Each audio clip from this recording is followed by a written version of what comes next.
Don't get on that plane and go nowhere with them, man.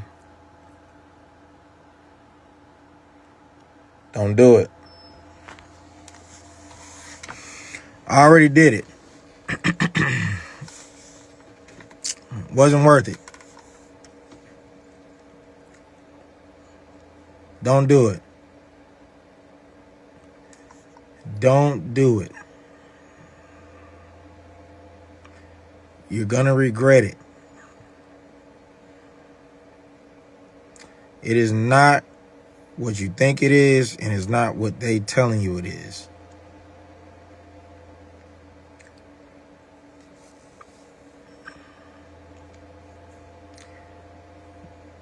Got to go back and read them scriptures, man, because it ain't what y'all think it is. I'm telling you. Let me tell y'all what's happening. Being on the outside now and then looking in,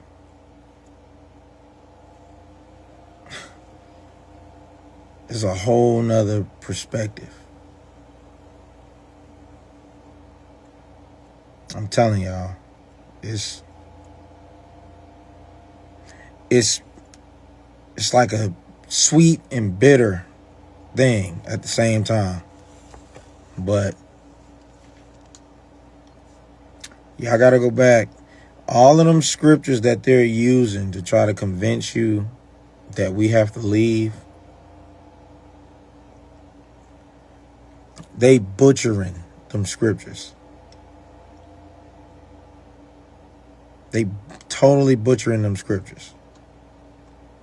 So, study to show thyself approved. Let me tell y'all something. There was something that happened over there that's rarely talked about when we were there in Egypt. In 2010, there was this thing called the Arab Spring. And I want y'all to go look it up. The Arab Spring and what happened in Egypt. I was there for that little war and that was scary. And I honestly believe it was a sign that we ain't have no business being in that country. No business being. And guess what? Rawchaa had already dipped out. He was already in England when that happened. I don't know how that happened. Right. So we flee to Egypt for safety because Babylon is supposed to be destroyed. We get to Egypt and a whole war break out. And we ain't really that safe. Listen, I got my life threatened by some Egyptians over there. Just from walking down the wrong street during that whole Arab Spring. These guys, they threatened to shoot me. I had to go back to the flat that I was living in at that time. It was army tanks. They had released the prisoners, right? It was chaotic. Gunshots, riots. It was extremely chaotic during the Arab Spring. Go look up the Arab Spring. We were there. I'm talking about we was living in this flat. We was renting it from this landlord is an Egyptian. He was down there fighting when this whole thing was going on. I'm talking about ran upstairs because the police had released the prisoners and the police were killing people. So I ran upstairs and say, we got one of those police. We cut his head off. Right? And we took his ID, you know. This is what they were saying. Hey, y'all just stay up here. Don't come downstairs. You're safer up here. They down there chopping heads off. It's going down. Arab Spring, 2010. We was in Egypt. Rawchaa was gone. He didn't even experience it. The country was shut down. There was a curfew. It was bad, bro. It was bad. People were scared. You know what I'm saying? I'm not going to lie and say I had never experienced nothing like that. So I'm not going to lie and be like something in me wasn't a bit nervous. Like, man, I came over here to be in the middle of this. That's what I came over here for. I thought I was supposed to be safe. I'm in the middle of a war. Country shut down. I'm talking about big tanks, military tanks rolling down the street. You look downstairs and you see a tank it's rolling down, a bunch of them. I left for that. Yeah. I'm going to tell y'all something, right? I don't be trying to make myself seem all spiritual. I don't be trying to do all that. 2 weeks.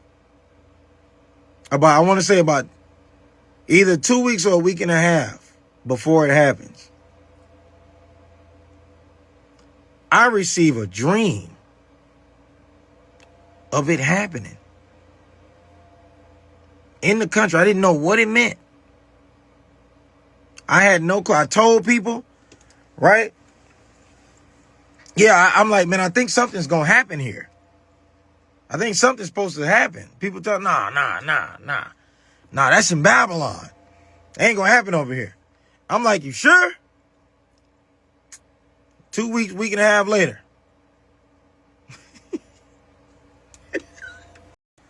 Now, somebody gonna come to y'all. Because people already think I done lost my damn mind. And I done left the church. And people already saying I got a spirit on me and all this stuff and all this nonsense.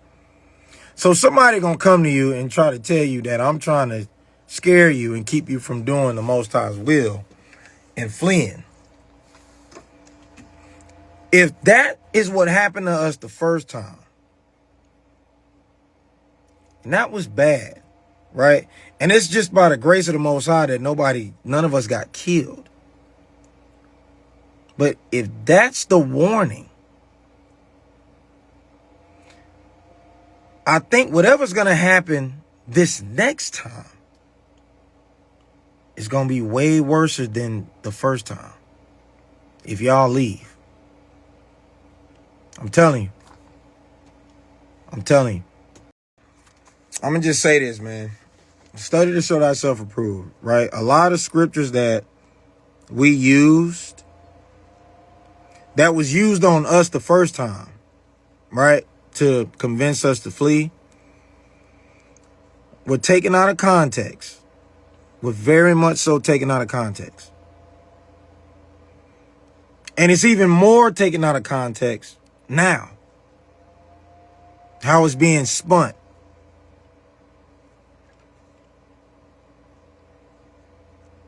And there is a thing that there are people out here who do not know how to rightly divide the word of truth. And Rawchaa is one of those people. He's one of those people. America's supposed to get destroyed while we was over there. Why are we back? Why are we back and he living in $1 million mansion? Right? I don't think it's a thing where we had to come back to build some churches. Like, no, that's not. That ain't what that is, bro. That ain't what that is. Like I said, I'm not saying, hey, if you don't want to stay here, you ain't got to. It's all like you can do what you want to do, but trying to leave on the guise of the Most High is telling you to leave, that ain't the spirit. That's Rawchaa.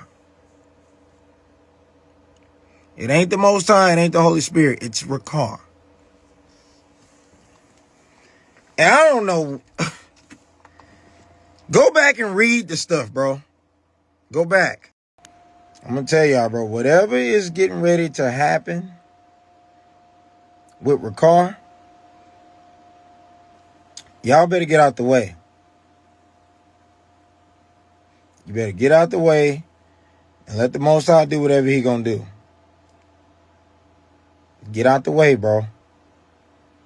Stop trying to defend this weird stuff. I don't know what else to tell y'all, man. I don't know what else to tell y'all, but me leaving the way that I left, it's not me. It's not no demon. This ain't no evil spirit, bro. This is the Most High, bro. This is the Most High. I'm telling you. And the crazy thing is, and I know this is true, a lot of y'all then already received some sign. The Most High then already tried to give you some type of sign that this organization, I'm not supposed to be here. He gave me a sign a long time ago with that Arab Spring in Egypt. I should have brought my behind back to America and left this alone. Right? But because, you know, the people like us who was so super devoted, that's the sign that we needed to see. A whole country shutting down that we supposed to be feeling safe in. But some of y'all already getting signs and you're ignoring them. You're ignoring the signs. I'm not trying to say I'm a sign. Y'all done got signs before I came. A lot of y'all done had that feeling. That feeling of, is this where I'm supposed to be? Is this right? Are you sure? Right? And you might be thinking, man, oh man, that's just I'm questioning it. It's a spirit trying to make me question the truth. Right? No, you had every right to have that question. Yeah, you've already seen the signs. Before you seen me go off and lead a church, you already saw the signs. You already saw the signs. Some of y'all saw it clear too, but you still didn't go because you're trying to give this the benefit of the doubt. What I'm telling y'all is we were not supposed to be in Egypt.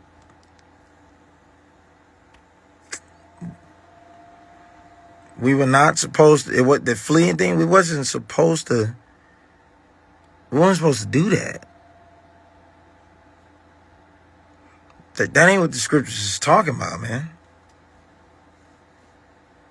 Now, I feel like the Most High spared us, a lot of us, to be a testimony for the people who trying to make the second trip. A lot of us that made the first trip, I think we supposed to be warning y'all. I honestly believe that now. I'm warning y'all. So this whole, like I say, Rawchaa trying to talk about this tree, the shaking of a tree. This is an awakening. I would have never thought that I would leave that organization. That was like almost the last thing on my mind. But I left. And whatever situation occurred for me to leave, it was the Most High pushing me out of there. Whatever was going on, how the REI was coming at me and attacking me, and then, brothers coming at me, you know what I'm saying, for me being in the music business, all this stuff, and then this stuff that happened with the sister and them trying to take her kids, all of that to push me out of it, to save me. This was all to save me. And a lot of y'all in there, it's something y'all experiencing that's got you on the edge of leaving and staying. There's some scenario going on. It's some situation going on that's like got you on the edge. Like, man, maybe I should just leave. That's the Most High trying to push y'all out of there. Because was I really, you know what I'm saying? There's something on this organization that ain't right, that the Most High is going to deal with. And he probably going to deal with it when people get back over there.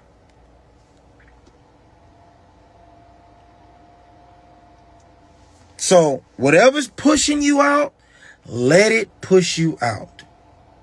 Get out and get out the way. And let me tell you something. Even if it's an offense, because they gonna try to use that.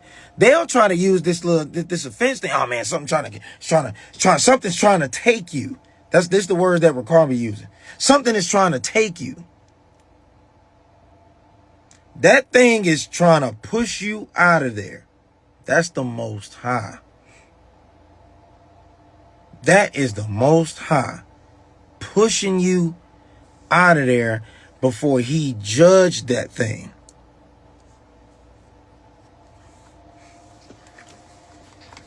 He warned us. We wasn't supposed to be over there. He gave us a warning, sent the whole war right where we was. How?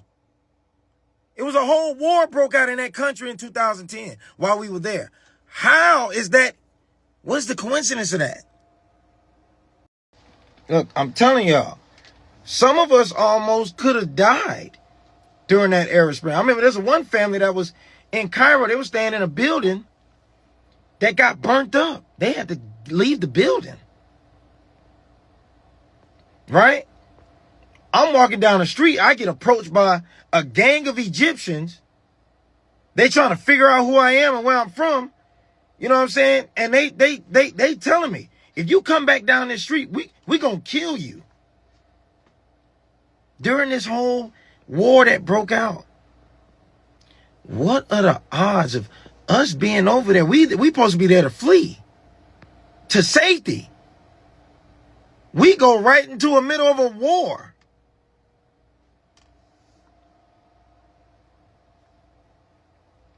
We should have looked at the signs, man. We really should have looked at the signs. A lot of people who went through that experience, what they telling you now is, I think that was the Most High getting us ready for, whatever's about to happen when we get over there. But that wasn't him trying to prepare us, get us ready. That was him like, what the hell are y'all doing over here? Y'all better get up out of here. I didn't tell y'all to do this. This man did. This man convinced y'all to do this.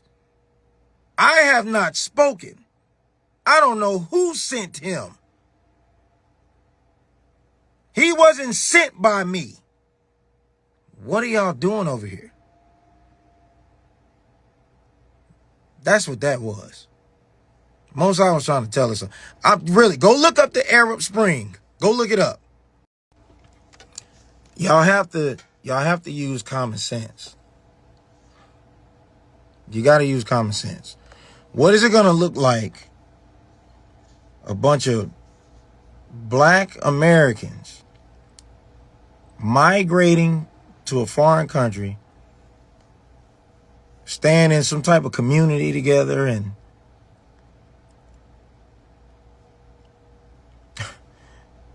like, bro, do y'all really think that's how that's gonna go down? It was a red flag, just a few of us being in certain places. And it's supposed to be a bunch of y'all? Listen, it was a red flag when it was just like 12 of us in this little place in Europe. It was a red flag. They like, where did all these Americans come from? And there's only like 12 of us. And I'm gonna tell y'all even when you get to Egypt, the whole city, that whole city knew who we were. The whole city knew where we were from. They knew we was from America. And over there in Egypt, the handful of people that was in Egypt, the whole block, the whole city knew we were there. They knew we was there. They got some Americans, some black Americans. They over here, they stand over here. They stay right there. Under the radar? That's not real. When we got to Europe, over there in Cyprus, handful of us over there. People knew, they knew we were there. It wasn't no secret. So how a big group of people gonna float under the radar? It's not real. It ain't real. And I'm gonna tell you like this. Even though that teaching is false, Ricard know he's in over his head with this. But he can't stop. You know? It's a demon on him. They gotta keep him going because he can't stop. He can't, it's a pride thing. He can't admit he's wrong. So if he stops, he knows the whole thing falls. If he tell y'all, I was wrong. But something in him won't let him stop. And he gonna take a lot of people with him.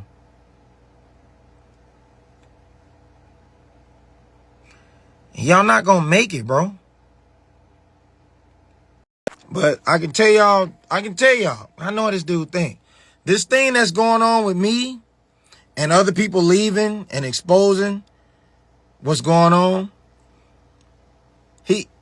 he low-key wants this, right? Because he know he couldn't deal. He wouldn't have been able to help a bunch of people over there, right? So he need this little thing that's happening. Because he knew it was too many people anyway. He's looking at this as some type of blessing from the Most High, right? Really, it's a warning to him too. That's what he don't see, and it's a warning to the people that's following him. Not to follow this man over there. So he's going to be able to use this, and hopefully he's only left with a few, and those few people are going to go over there. But guess what? Those few people ain't coming back over here. It's not going to be good. Like I keep telling y'all, if you go see what was going on during the Arab Spring, it's going to trip you out because we was there. We was over there. Ricard wasn't. Some miraculous way, he leave like a week or so before it happened. Now, that's weird. And he never came back to Egypt. He never went back. So, that was a warning, bro. When I'm looking back at it, that was a for sure warning. That what we was doing, it wasn't of the Most High. It was this man. People sold all their stuff like he said do. And he said, get out. And that's what we did. When y'all get a chance, bro. Isaiah 13 ain't talking about America.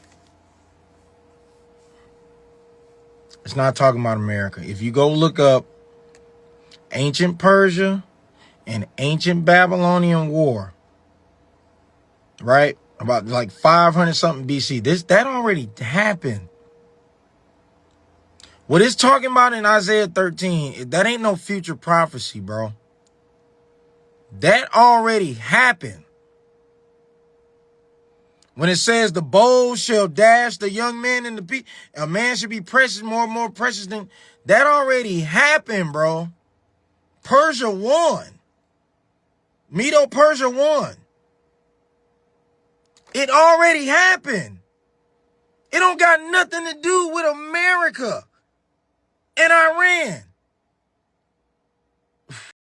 So I'm like I'm really trying to go. I gotta go all the way back, bro. That was one of the scriptures he used on us to get us to leave. And that already happened.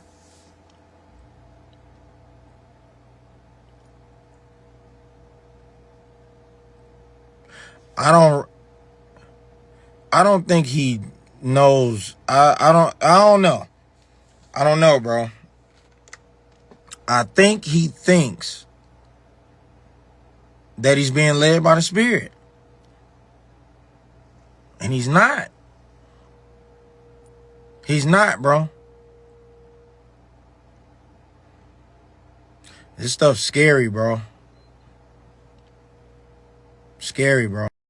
What they gonna get in front of y'all and start saying is, oh, see, now look. See, it went from an offense and now Mike's a heretic. Now he's teaching against the doctrine of Christ. Rawchaa ain't never was teaching the doctrine of Christ, bro. He teaching Israelite and flee. Ain't got nothing to do with Christ, bro. Everything he's teaching y'all and showing y'all and bringing in front of y'all is to flee.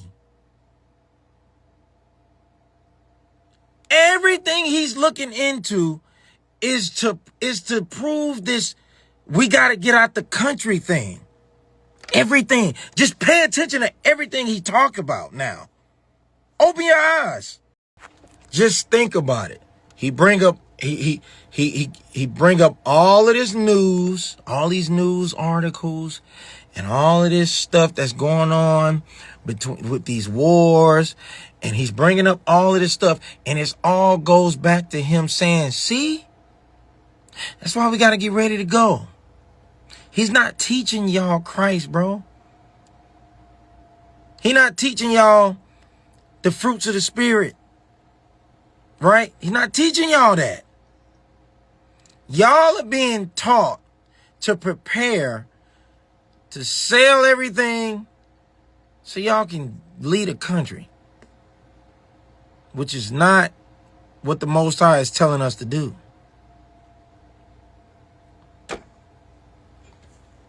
I can't be mad at y'all. I fell for it the first time. I fell for it. But I'm warning y'all this time.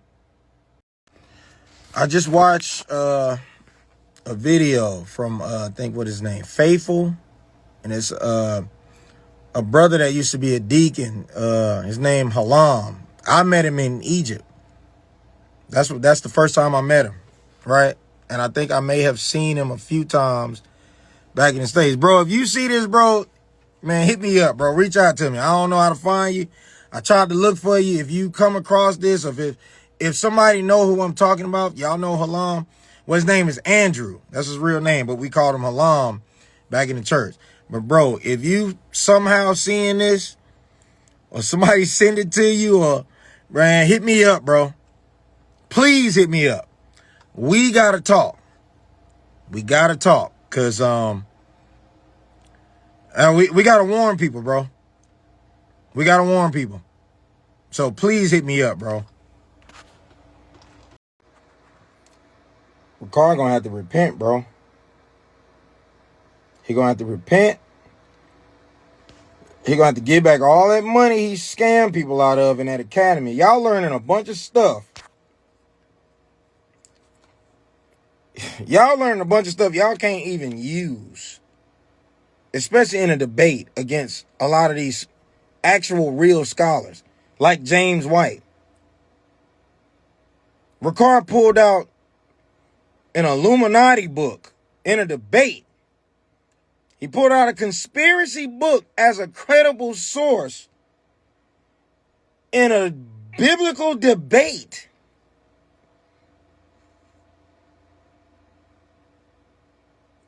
And some of the stuff he was bringing out that he got demolished with, he's teaching y'all stuff, this stuff in this academy. Y'all paying for this stuff.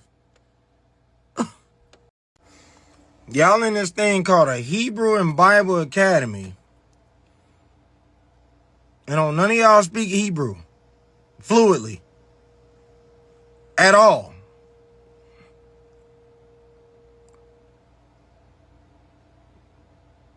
Y'all can't speak Hebrew. Y'all learning a bunch of information,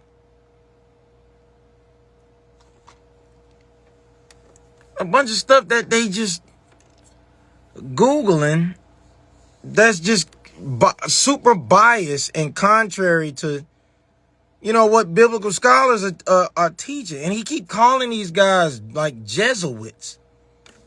They're not Jesuits. They're not the Jesuit order. They're not Jesuits.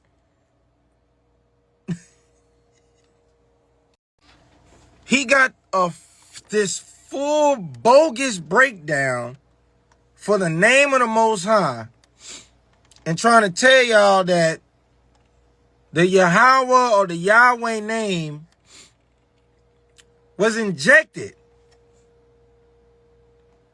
And it wasn't. It wasn't injected. There's nothing wrong with those names. They in the Torah. They in the Masoretic text. Nobody injected nothing. Even the word Jesus was not an injection. It wasn't injected. It don't mean Zeus. Y'all are paying for this BS. He's scamming y'all. Look, man, I'm going to tell you another thing they got completely wrong, right? The Sabbath is a day of rest, right? It's a day of rest. It ain't a day where y'all got to fight traffic to get to some building and sit there for 3 or 4 hours out of your day. The Sabbath is for you to, relax, recoup. That's what it's for. But this really gonna mess you up, right? Worshiping on Sunday is not a sin. Having a worship service on a Sunday, it's not a sin. And it's not sun worship because you're not worshiping the sun in the sky. You get what I'm saying? So it's just a day you pick out of the week to worship the Most High and praise and worship and song. And understand, if you look up like occult practices, you know what I'm saying, making people sit through 3-4 hours of some type of lesson or some type of lecture, you know what I'm saying, it's a tactic of manipulation. Really, you go to church, it shouldn't take that long. You go to church for at least about an hour and a half. That's all it should take. It don't take a 3-hour, 4-hour lesson to if you preaching the right stuff. If you're actually preaching Christ, it don't take that long. It don't take that long. It don't even take that long to give just like a deep breakdown. Right? But all that sitting there for hours, man, go look up some of that stuff in some of these occult practices books and stuff like that, bro. Y'all gonna see what I'm talking about. Nonsense. Yeah, it's not a pagan. It's not like a pagan practice, bro, to have, a service on a Sunday. It's not a pagan practice. Because check this out. We're not worshiping the devil. And we ain't worshiping the sun in the sky. You know what I'm saying? We still giving praises to the Most High. Like I say, the Sabbath is a rest day. That's what it's for. Rest. Recuperate. You just work 7 days. You got to wake up all early in the morning to get to work. And then now you got to try to wake up early to try to get to the Sabbath class. And you're supposed to be resting. You're supposed to be resting. So, yeah, there's nothing pagan about having service on a Sunday, bro. Not if it's to the Most High.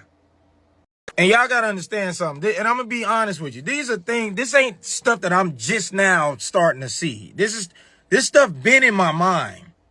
You know what I mean? I've been seeing stuff that I just didn't agree with in that organization. I've been seeing stuff. I've been researching stuff. I've been looking into stuff.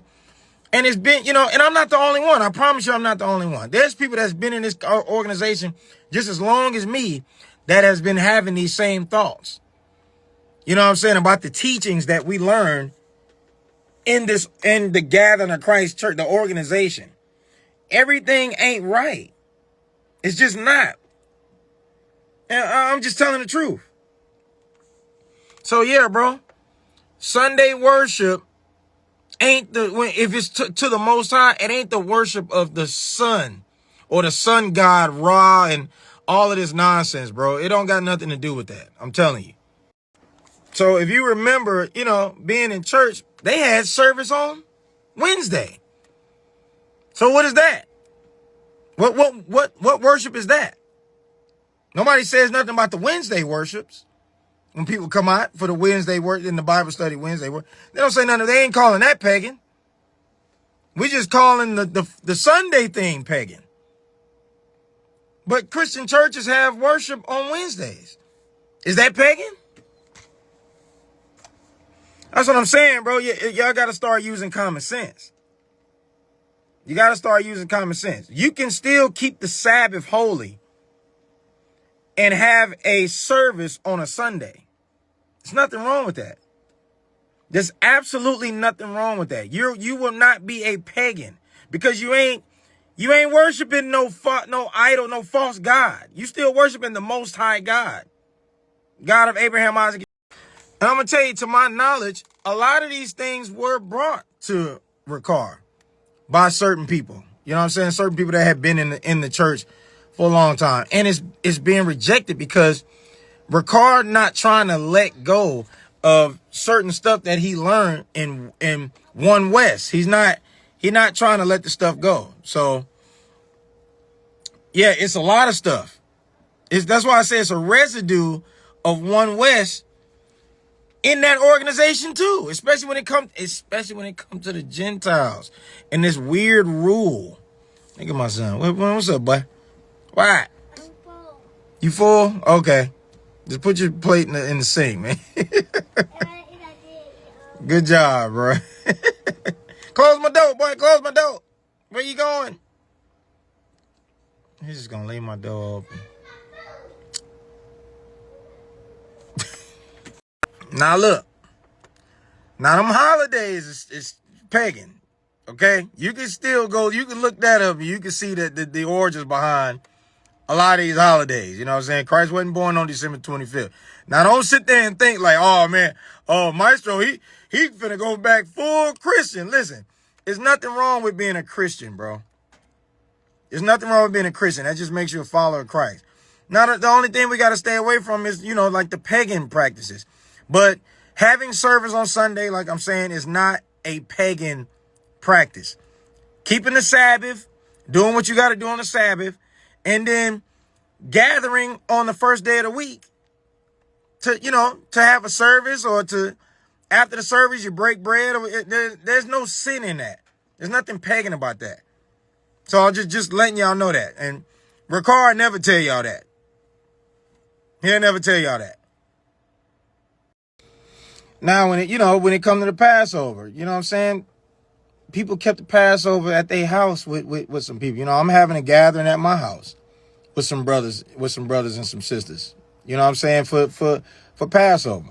So it's not a thing where we not still trying to keep the law, statutes, and commandments and keep the feast days and whatnot. That ain't what's going on, right? We don't have to do that inside of some multi-million-dollar organization. And we ain't got to be pressed to pay a bunch of money to be at some event where the sound is going to be bad and the food ain't going to be that good. Listen, this food about to be seasoned. That lamb about to be seasoned for Passover. We throwing that thing on the grill. I ain't about to sit there at no event and wait on some plate of some pale chicken and And then just recapping my experience fleeing the country before Babylon is destroyed. And when I was talking about that Arab Spring, that war that broke out, that when we was there, bro. And man, I'm telling y'all, Ricard was gone, and we couldn't, nobody could find him. He was already gone. And I think when that happened, I think he panicked. I don't think he was trying to get in touch with it. I think the only reason he got in touch with it is because my mama found him and threatened to tell the news what was going on and how I had left the country following some man. If my mother didn't do that, and just to let y'all, just to try to put y'all in our minds, the people who stayed and didn't go back to the States after, when that whole thing was going down, in our minds, see, Ricard gone. In our minds, we like, well, Ricard got to do the work. He's been chosen. But us, we can stay over here in this country and die. Right? Because we going to hold it down. Ricard, even though Ricard ain't coming back to Egypt, he did not go back. We just there and we like, man, we going to hold it down for Ricard because he got to do the work. Right? He got to go spread the gospel. But us, we can stay over here in this country and die over here in this little war. Y'all, we could have died. We could have died. Like I'm telling y'all, these people knew who we were. They knew we were there. At any moment, them people could have kicked in our door because there was no government. The government shut down. I'm telling y'all, it's by the grace of the Most High that all of us survived that. And once again, Ricard was not there when that went down. I don't understand the coincidence. Hey, listen, I'm not going to say he knew something and he just got down. I don't know. I don't want to jump to conclusions with that. But that is so ironic for him to get up out of there a week and a half or two before that whole thing jumped off. I'm sorry. That is strange when I really look back on it. 15 years ago. That don't make no sense, Ricard. So the thing is, those people could have ran into those apartments we were staying in. They could have said we were spies. They could have said we were CIA. Right? They could have said we were there to... They could have pulled us out of those apartments. They could have either threw us in jail. We'd have still been in there today. Or them people could have killed us. And we doing all of this because we devoted to this man. He's gone. We stayed. Stayed in the middle of a war, bro. I don't think y'all understand. Y'all ain't never seen a bunch of army military tanks and shots going off and like all out war going on downstairs. Y'all have never experienced that. I'm talking about you can hear the tanks. Pooh, you can hear them shooting, firing off, bro. It was real. And some of us had to realize, and then even when it kind of died down, right? Ricard told people that he was going back.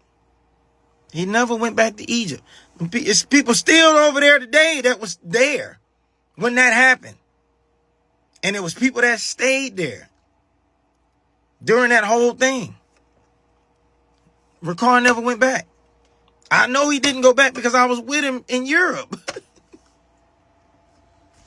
Left those people over there. Didn't even... What he should have been trying to do, knowing that country was totally destabilized. It was done. He didn't try to get people up out of there.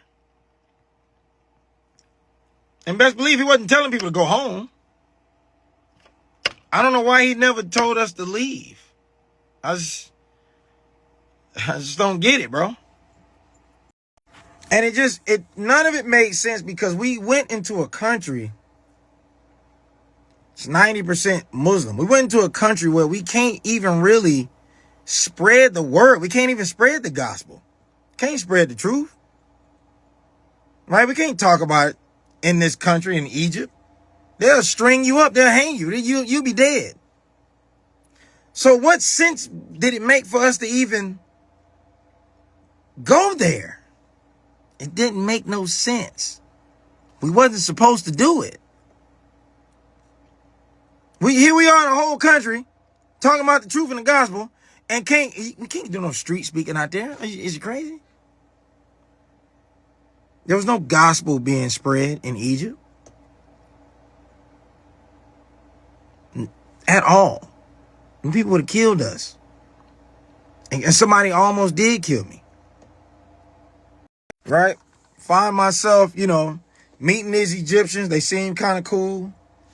I thought I could present the, opportunity present itself for me to, give them the gospel. And I did, right?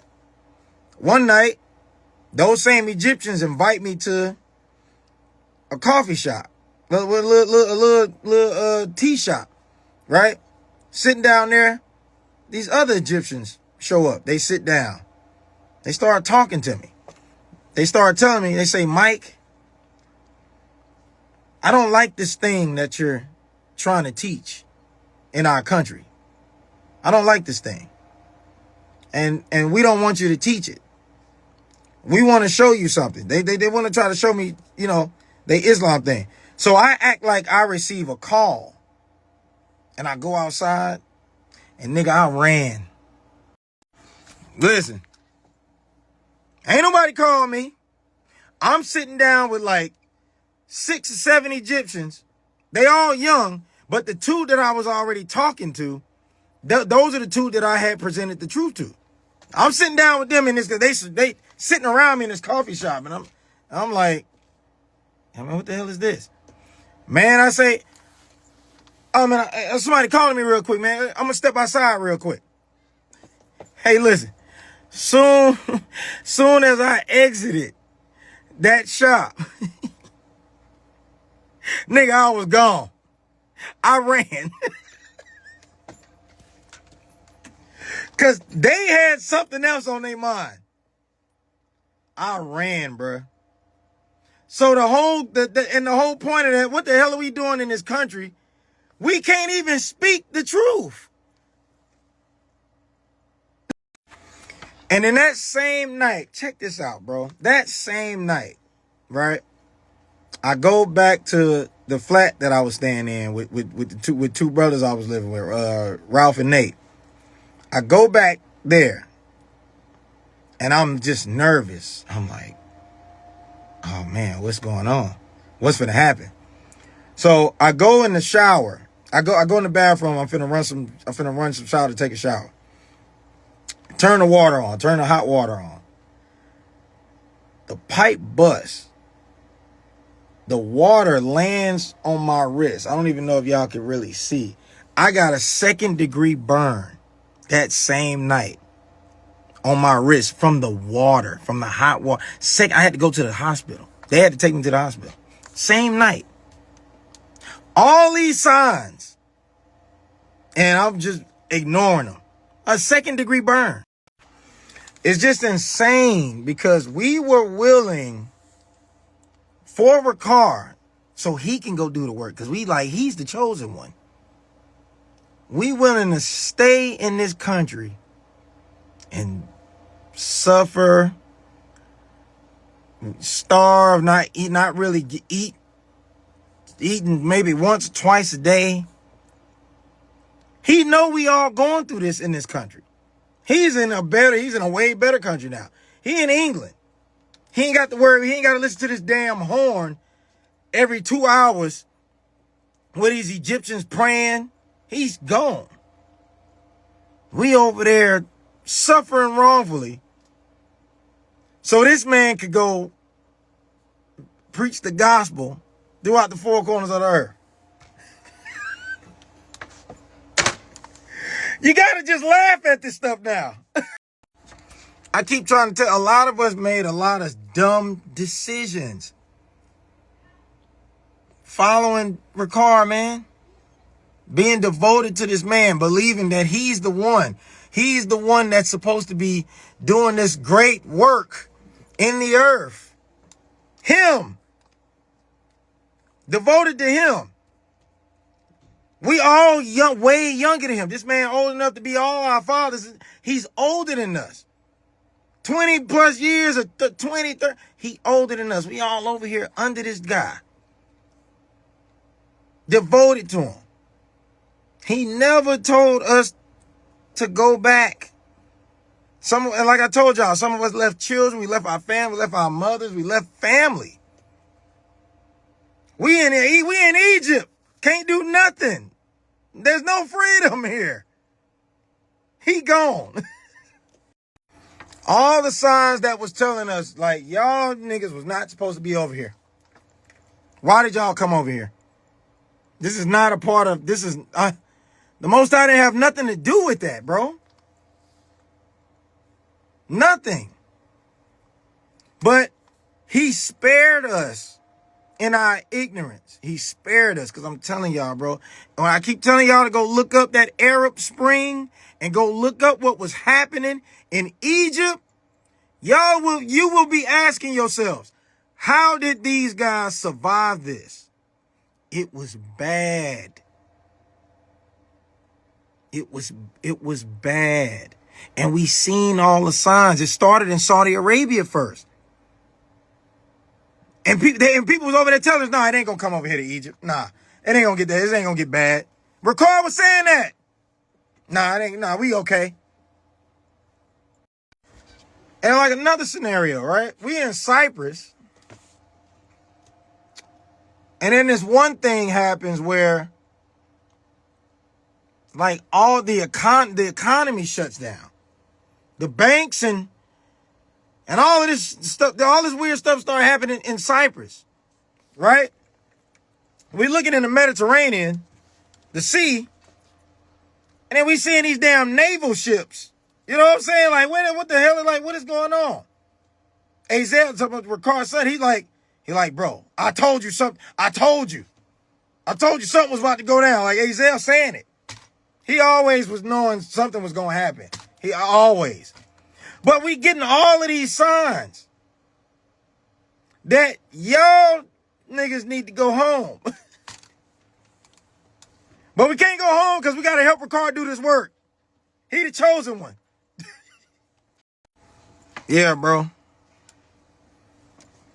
Cyprus wasn't that good of an experience neither. You know what I'm saying? Like I said, after the boys got out that house with Rawchaa, you know what I'm saying? We living in four men living in one little small one bedroom. I'm sleeping on the floor in the living room. You know what I mean? Like, we trying to scramble some meals.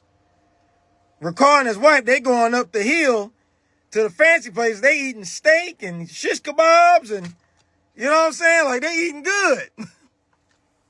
I'm in there trying to figure out how to make fried rice and egg.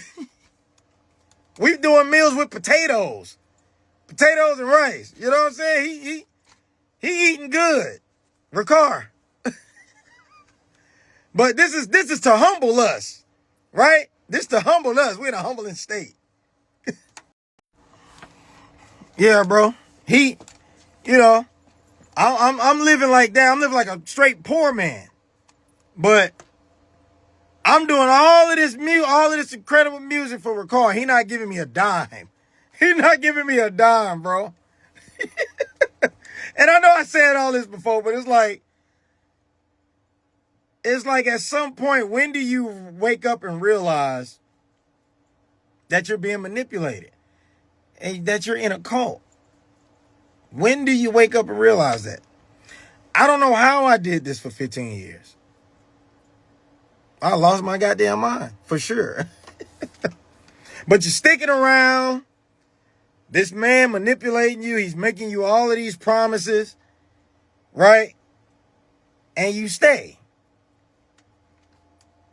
You believe this man is been sent by God. Man, the point that I'm making, bro. The point that I'm making. Rawchaa is off with the doctrine. He's off. I'm not a heretic. He's off. All of this leaving and fleeing stuff is wrong. It's off. It's totally off. And if you go over there with him, let me tell you something. Whatever happened to us that first time, I honestly believe it's going to be 100 times worse for the next batch of people that follow him out this country. And they plan on leaving soon now. They using this whole Iran thing. They using what's going on with the church right now, me coming forward and people leaving. He using this whole thing. This is a fear-mongering thing, and he's going to use it. And y'all finna get finessed. All right, man. So I'm gonna show y'all something.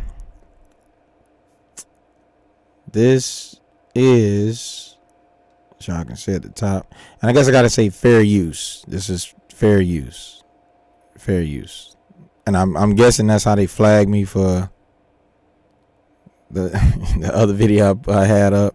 If y'all, for those of y'all who knew, it was saying don't trust Rawchaa and Ariana's a liar, and they wound up flagging it. Maybe they didn't like my song. I see that. Y'all see I got the keyboard out. I ain't about to do no music though. I'm gonna let people make it tonight. I got songs for days though. I'm gonna let y'all make it. But so real quick, I'm just gonna show y'all one of the videos that convinced me and some friends of mine that it was time for us to flee the country. I have to laugh at this just to keep from,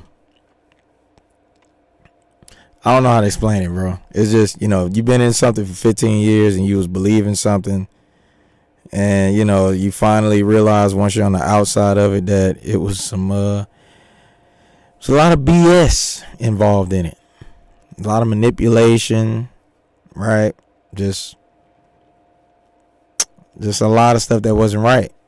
So, but fair use, right? And I guess I'll post this video in the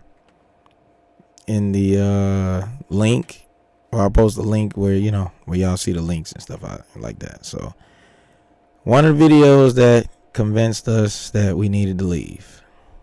The connection was pretty bad. I'm trying to connect from an outside source. First off, I'm going to try to make this quick.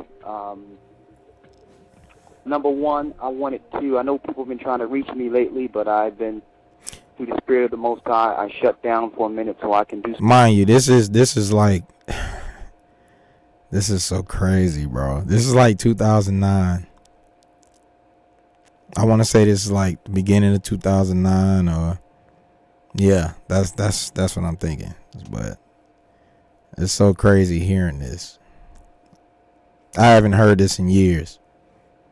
In preparation, within the last 24 hours, my phone have been powered off, and it's charging now, so you'll be able to reach me a little later. Preferably tomorrow, if you wish to reach me. I'm gonna reach out to everyone who's been waiting for me to call, but I've been doing some preparation. I would like to say this. This evening, this show is yours. Okay? This show is yours. The name of this show is that America, Babylon is done. Okay. Babylon is pretty much finished. Okay? We've been getting a high level of phone calls, brothers and sisters.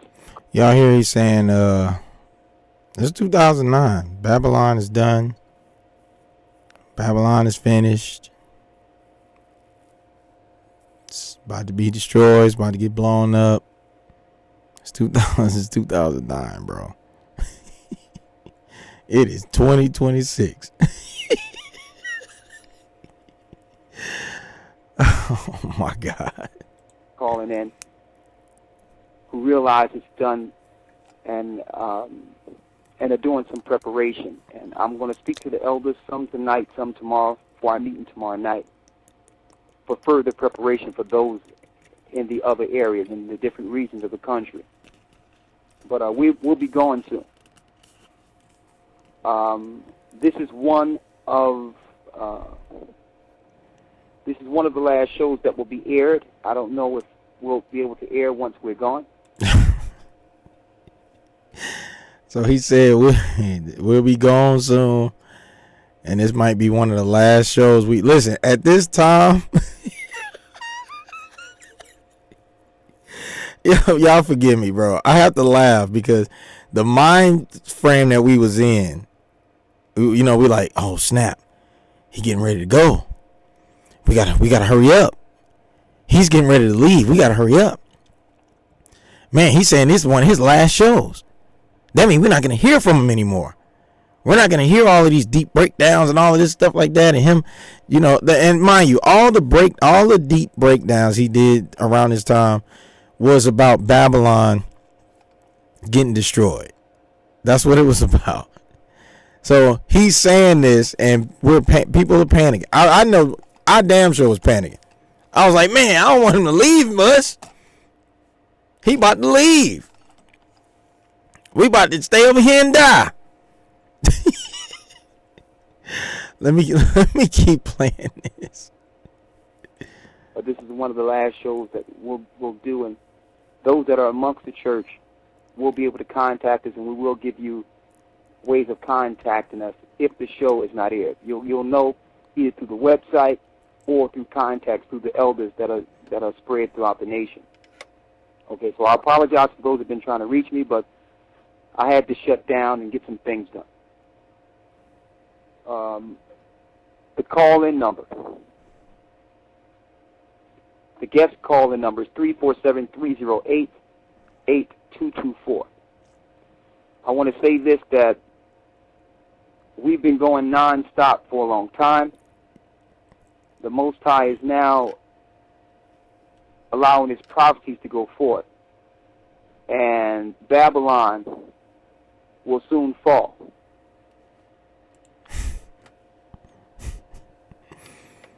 It's 2009, y'all. What year we in?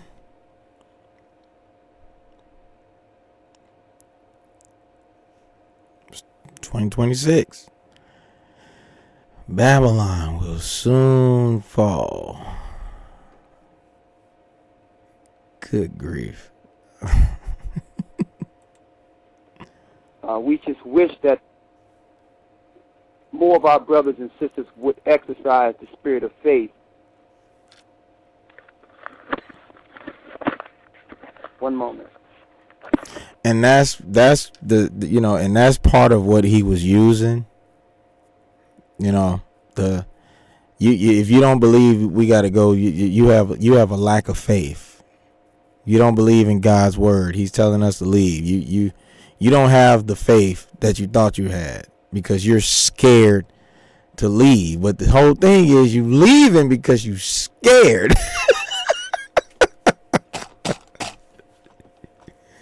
Nigga, you leaving because you scared. There's no faith in this. What he's talking about in this fleeing thing. There's no faith. This is not the faith of Christ. This is total nonsense. It's total nonsense. And like I told y'all before, the last couple years, I've been having these thoughts. I've been having these feelings. No, I didn't say it out loud. I didn't tell a lot of people because, there's a thing in the church where you don't want to seem like you're trying to discourage the truth. This is not true. This is not real. You know what I'm saying? But you don't want to put doubt in people. And sometimes I was thinking maybe I was tripping. You know what I'm saying? I'm like, man, I'm looking at this and it's saying I got to go and all that, but I'm having these, I don't think we're supposed, you know what I'm saying? It's total nonsense, bro. Total nonsense. No faith. I'm plugging this phone in to make sure this don't go out.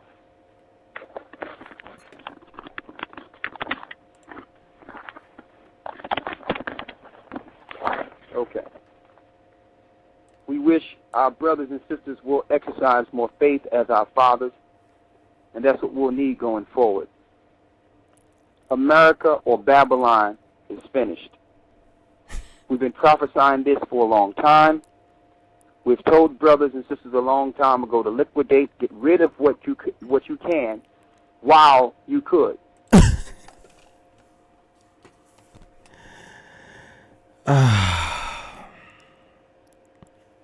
Liquidate, sell everything you got. I had this almost $3,000 keyboard, Motif, Yamaha Motif. I'll never forget it. It was my favorite keyboard. I sold it for $750 trying to get a plane ticket.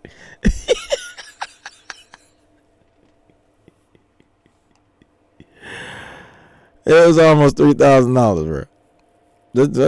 Sold a lot of stuff. You know, some people was, you know, trying to get rid of their house. People getting rid of their houses, and people was, listen, bro, it was going down. You know, y'all don't even understand, because a lot of y'all didn't get into this around this time. It was going down.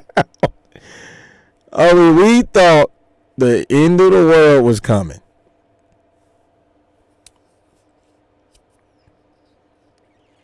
Yeah, I did, man. He talking about some liquidated everything. And some of y'all, God forbid, but some of y'all, if y'all stay in this, y'all gonna do the same exact thing. It's the same. It's gonna be the same thing. But see, now he feels like it's gonna be a little more organized, but it's still wrong. Period. It's wrong, period, to be trying to leave.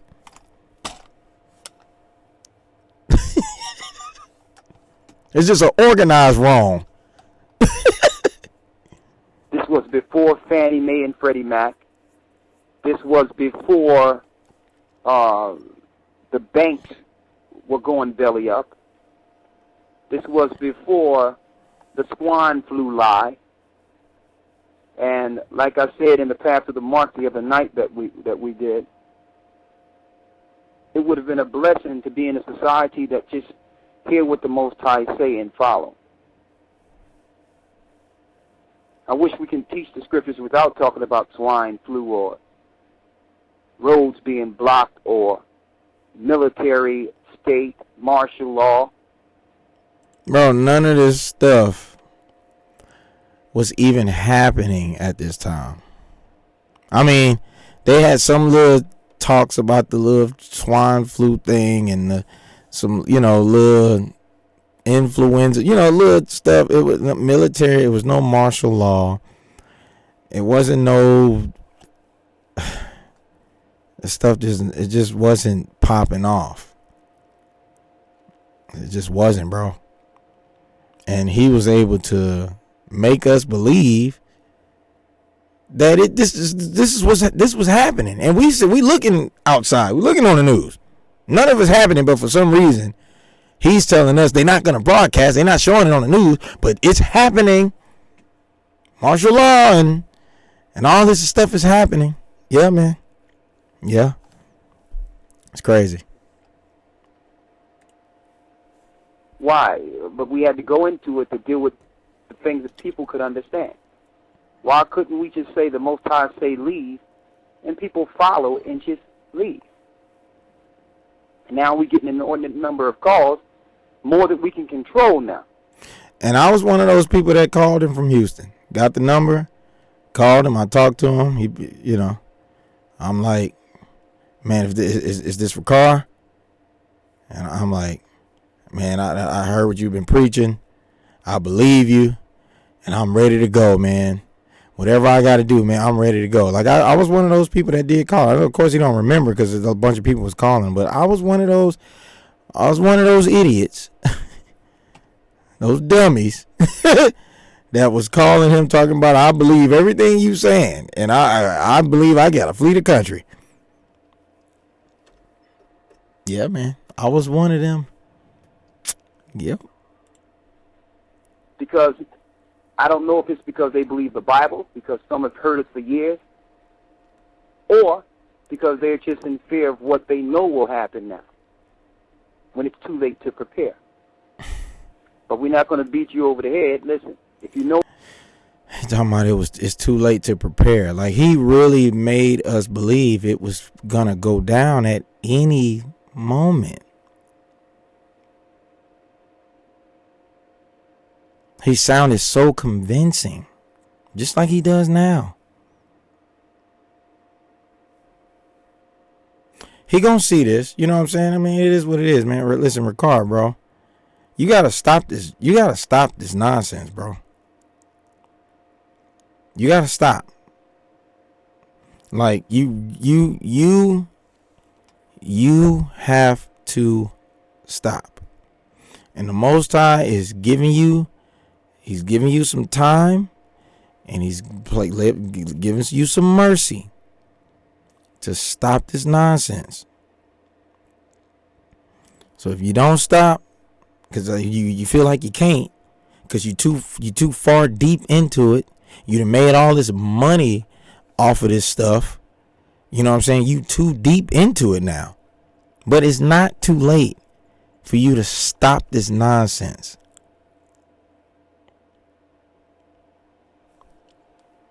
I mean,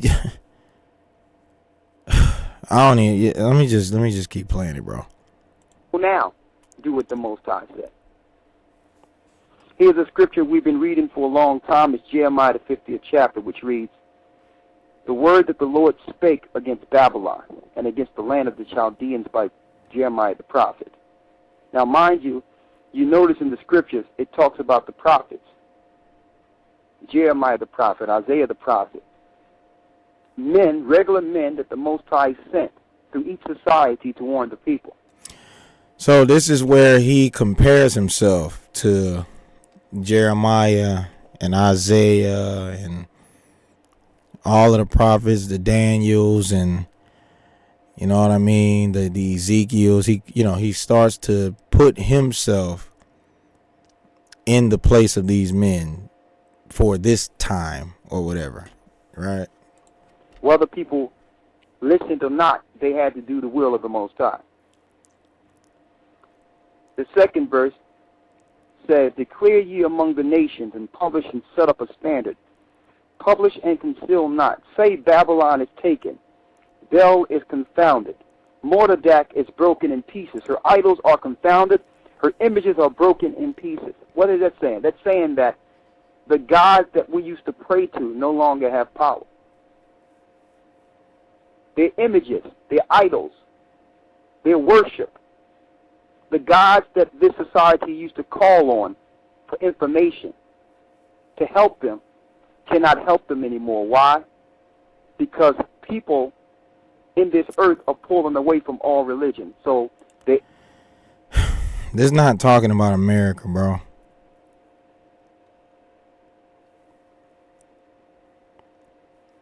It's not talking about America.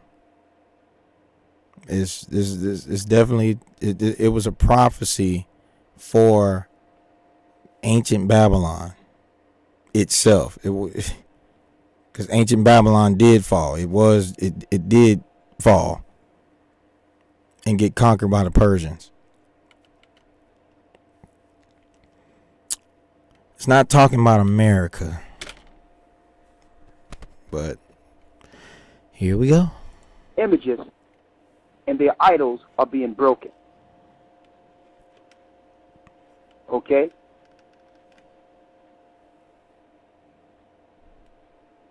The people are pulling away from these gods. Zeus, Jesus, God. And like I told y'all, Jesus does not translate to Zeus. It doesn't. It don't translate to Zeus. It never has. It never has. So, and then it's this thing that he would tell us about, the scriptures being manifold, right? They could have one meaning in one instance and have it have the same meaning for a different time period, right? So this prophecy, which is really not for this time period, it's not for this. This has already happened. He was able to convince us that the script is manifold. So guess what? Now the same. There's nothing new under the sun, right? So what it's saying here, the same thing is gonna happen the same exact way, even though it already happened. But this is how he was able to use this on us and convince us to leave our families, leave our children. Some people left their wives, some people left their husbands. You know what I'm saying? People sold a bunch of stuff. This is how he was able to do it. I know everybody, but man, look, oh man, Maestro is a heretic now. No, nigga. I'm trying to wake you up, bro. I'm trying to wake y'all up. Use some common sense. You gotta try to break. You gotta try to break this little spell that you up under him. He's very manipulative. He has the tongue of a serpent. He knows how to speak. He knows how to convince you of things that you would normally never agree to do or agree with. He knows how to sway the mind. He is a soothsayer. He knows he's a soothsayer. He knows what he's capable of. He's a total con. He's a total con, man. Hey, listen, I can't speak like that. I don't got that thing that he got. I just can be myself, bro. This is what y'all seeing is just me. I can't do that finesse thing that he be on. I don't got it. I don't got that. I could just be me. But he's very skilled at what he does. I'm gonna tell y'all something else, but I'm gonna wait. Allah. So it's broken. We've been reading this for a long time. So what's next?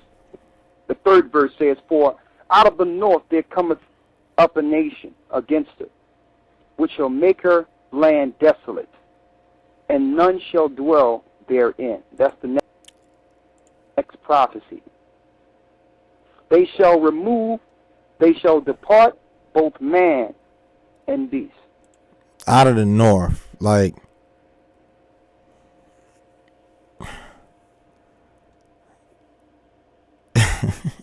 is Iran north of America?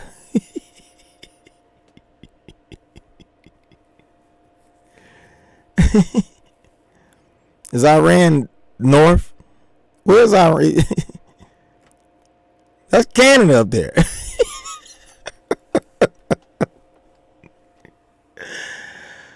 Oh man. Oh man. Let me just keep going. Hold on 1 second. Let me pull this up.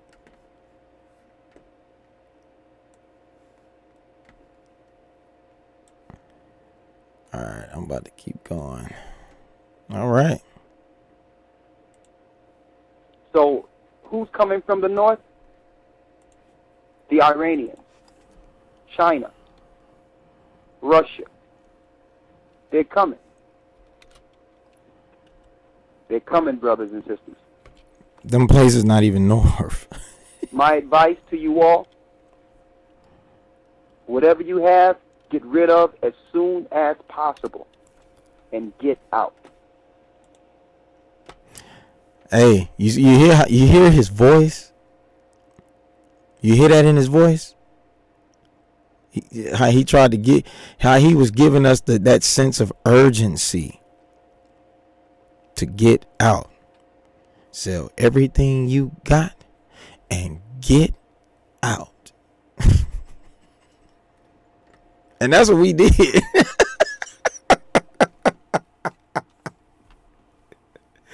Hey, look. Woo, this nigga got us. Hold on. Hold on, man. Oh, where is that? Let me do this.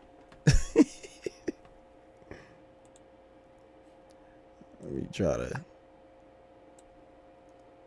make this big. I didn't cover my face. I don't know. I'm trying to get it right. Hold on. I don't normally do all this. I just want to back it up some. Right. Do that. Y'all gotta forgive me. I'm taking a long time. All right. Fair use, by the way. Fair use. I ain't trying to make no money off this. I'm just putting it out there. So maybe they can't flag me. Out of the north there cometh up a nation against her, which shall make her land desolate. But the thing is, he didn't even explain. It's like he didn't even explain like the geographical location of north. He didn't even explain it. He just started naming countries. All these different countries that are not north of America. And we just went with it. We just went with this. And none shall dwell therein. That's the next prophecy. They shall depart, both man and beast. So, who's coming from the north? The Iranians, China, Russia. They're coming. Bro, the geographical location of these countries it's not north of America. It's not. It's like, and I'll be like, man, how did we just let him roll like that? How did we just let him just say this stuff without actually proving it? But it's like his voice, everything he was saying. A lot of us came out of the church, came out of, regular Christian church. We're dealing with church hurt. We seeing certain corruption. We seeing all this stuff. We finding out these pastors and things. And it's like we just looking for the next thing. And then, we run into this. We run into this whole Israelite phenomenon, right? And mind you, I'm not saying that the fact of, us being Israelites, I'm not saying that that's false. That's not what I'm saying, right? But in the midst of that truth, there's a lot of falsehoods that came with that particular knowledge.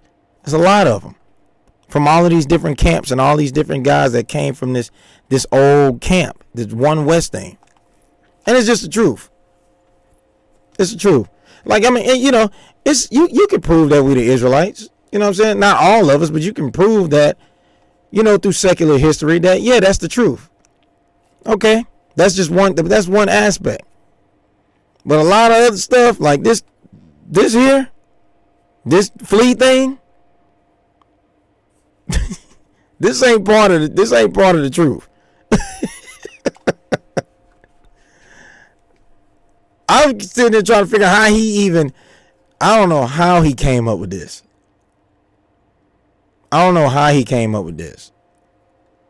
I guess he looking like everybody, he looking at everybody doing the same thing, and his whole thing was just to do something different. So let me figure out something that nobody else is doing. Oh, flee. Nobody's talking about that. Nobody's using the scriptures to tell people we got to leave the country. This is going to be brand new. This is like that new doctrine that Christ was talking about. You know what I'm saying? That you can't pour into new wines, in the new wine bottles. You know what I'm saying? This is something brand new. No, bro, this is some bullshit.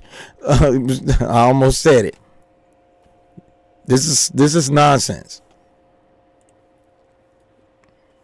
They're coming, brothers and sisters. They coming. My advice to you all, whatever you have, get rid of as soon as possible and get out. Whether you with the gathering of Christ or whether you with whoever. He like, it don't matter who you with. You ain't even got to be with us. Just get out. And guess what? There was people who did. And they was in Cairo, a lot of those people. They wasn't with the church. They called themselves the truth seekers. But there was people that wasn't with them that left. Right? They got out. All these people left. They leaving under your you know what I'm saying, what you're bringing out, what Rawchaa was bringing out, and this is why they left. Man, that junk was bad, bro. People died over there. And as much as he doesn't want to be, he say he don't want to, you know, he don't want to take accountability for it. You the one that told people to go. Regardless of whatever they did over there, you told people to go, Rawchaa. You told people to go. We get out there and we get stuck in the middle of a total shutdown, a war in the country, in Egypt. What are the odds? The other odds is, Rawchaa, you was gone. You bumped out. That's what we used to say back in the day. You know, you got the hell up out of Dodge. You got out of Dodge. This thing going on, and nobody, we over here like, yo, did anybody talk to Rawchaa? Boom, pow, pow, pow, pow, pow, pow. Oh, snap. Did y'all hear that? Pow, pow, pow, pow, pow. They throwing damn bottles with fire. You know what I'm saying? It's going down. Anybody heard from Rawchaa?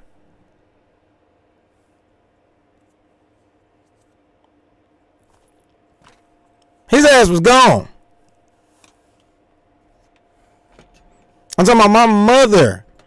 I'm gonna have to let her tell her side. My mother found him. I don't know how she found, some type of way. She got in contact with Rawchaa, and she like, you better let me talk to my son, or I'm finna go to the news. And he figured it out almost immediately. But why did it take all that for you to even get in contact with the people who came out the country with you? It took my mother having to threaten him for anybody to even hear from him.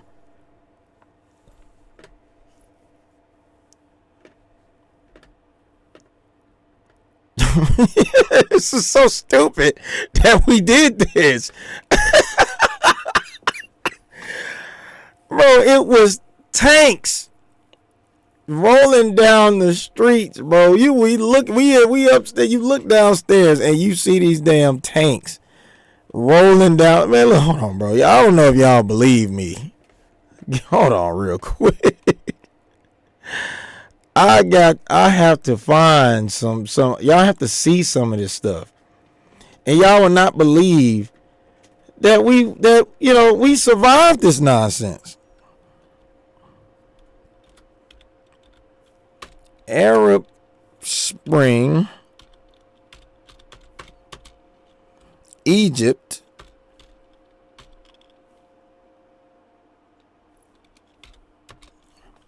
(2010). Right? Let me just see if I can find. Oh, see people talking about what happened. Nah, they gotta show this thing. Oh, 10 years. They doing like a little anniversary for this thing. I'm trying to find 14 years ago. Let me see.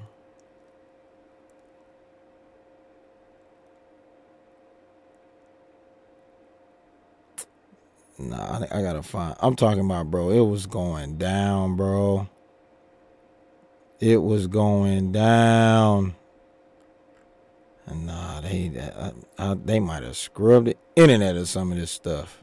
Let's talk at this point. Look at this. This is the reality to Egypt. Oh, okay. Hold on. Talk of a peaceful transition. Just talk at this point. Look at this. This is. I'm talking about it was going down, bro. Hold on.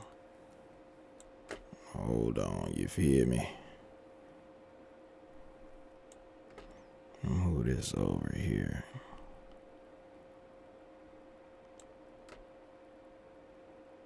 I'll blow this up. Y'all gotta be patient with me. I'm trying to get this right. All right. Fair use. I gotta say fair use. I ain't just some fair use type stuff. I'm learning, y'all. I'm learning. They ain't gonna get me this time. I'm learning. Make this big in front of me. Yeah. All right. This is the reality in the new Egypt. Going down. Similar to the old military. They run. Listen, bro. Running over people Sunday night. It was going down. I'm talking about they running people over. I wonder if they're gonna show the tanks. Clashes between the army and pro-Coptic Christian protesters turned deadly. At least 25 people killed, nearly 300 others wounded. Coptic Christians are an ancient sect that make up about 9% of Egypt's population. Nah, come on, we got to see some more stuff. Military trucks were set on fire. Some of the protesters could be seen throwing rocks. The army says some it was going down, bro. Fired on them. Yet witnesses say it was the army who fired. Look at that. We was there. The stories may be different. Ricard gone at this time. No one can deny this. Look right there. Dead bodies in the morgue. Bro, it's going down, bro. Clashes. Too many victims to refrigerate, so they are kept on ice. This is the reality in the new Egypt. Again, too similar to the old. This is why we was there. The government has imposed a curfew from 2 a.m. to 7 a.m. And we was under this damn curfew, bro. We wind up under a damn curfew in Egypt. Yeah, bro. Ricard gone. He's gone. We can't. It's a certain time we can't come out. So it's like he talking about martial law in America, and nigga, we in martial law in Egypt.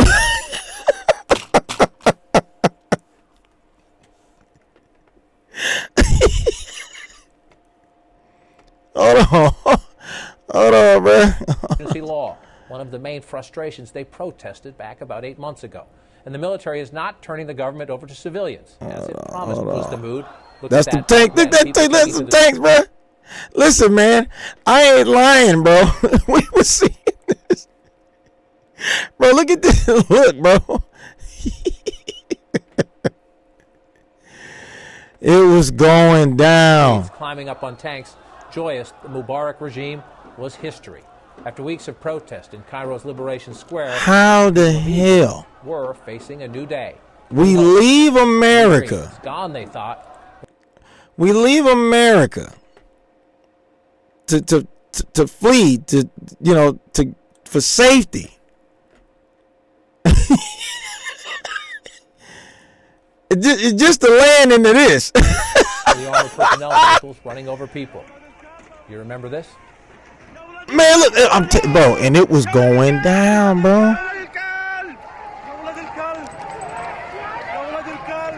It was going down. Egyptians hoped they'd never see anything like that again, but this past weekend, they did. And just like during the uprising earlier this year, video is surfacing on YouTube. Now, we can't indicate. It was recorded last week.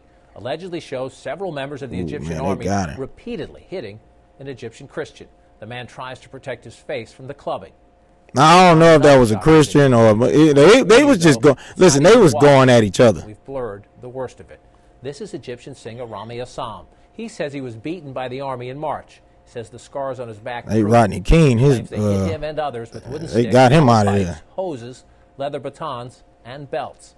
Also on YouTube from October 2nd, video purported to show Egyptian police and military forces. Well, let me tell y'all something, bro. Let me tell y'all something.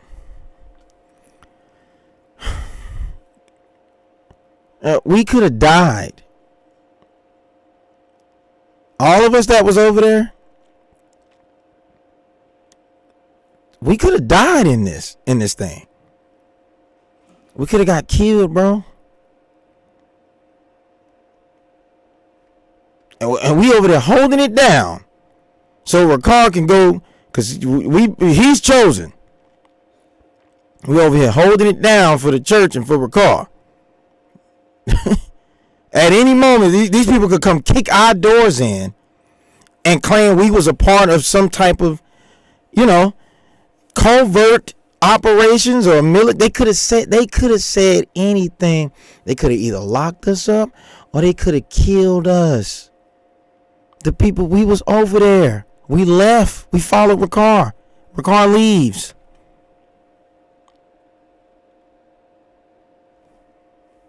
We could have died, bro.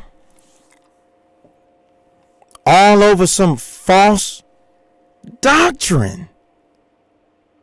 The Most High spared us and let us live through that.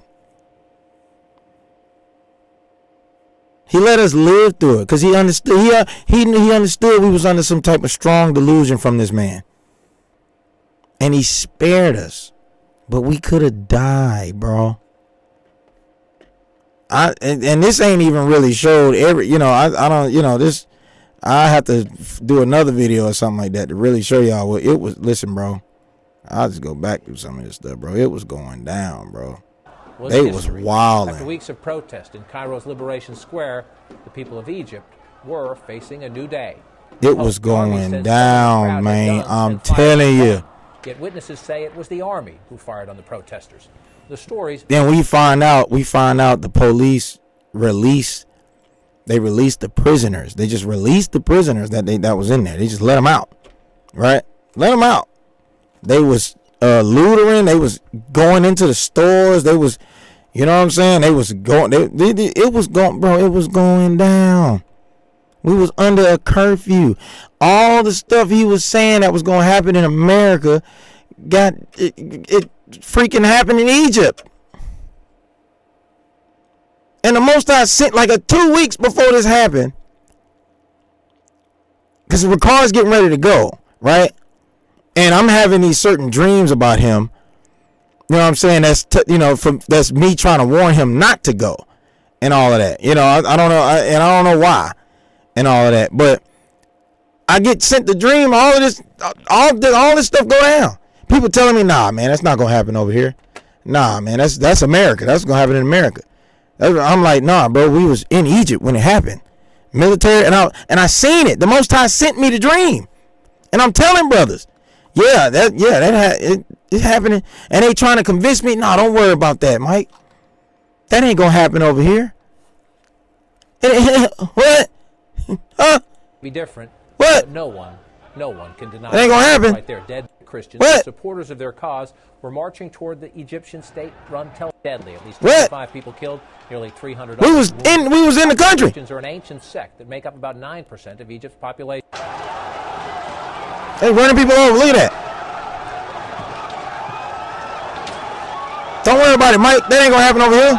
We safe, like the scriptures say. Protesters turned deadly. At least 25 people killed, what? nearly 300 others wounded.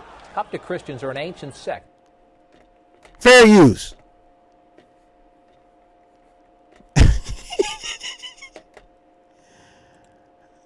Crazy.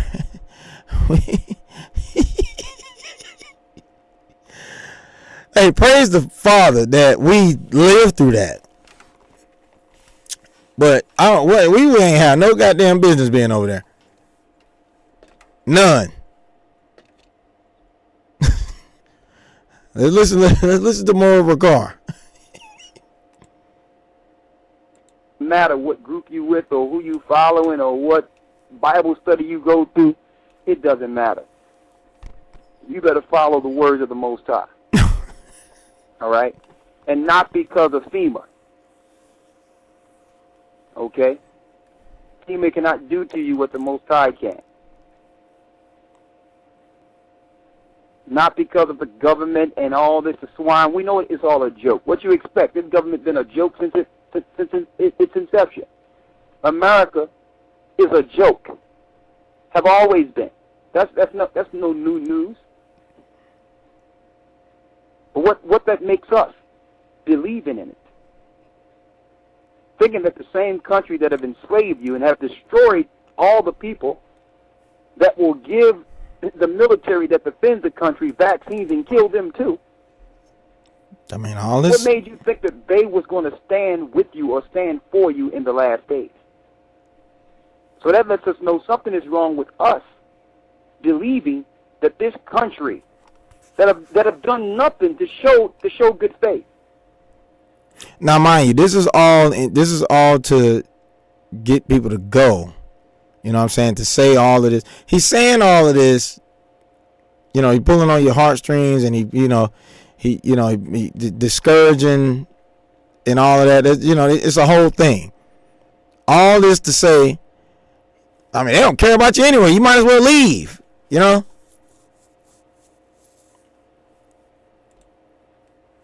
That this country would defend us in our time of trouble.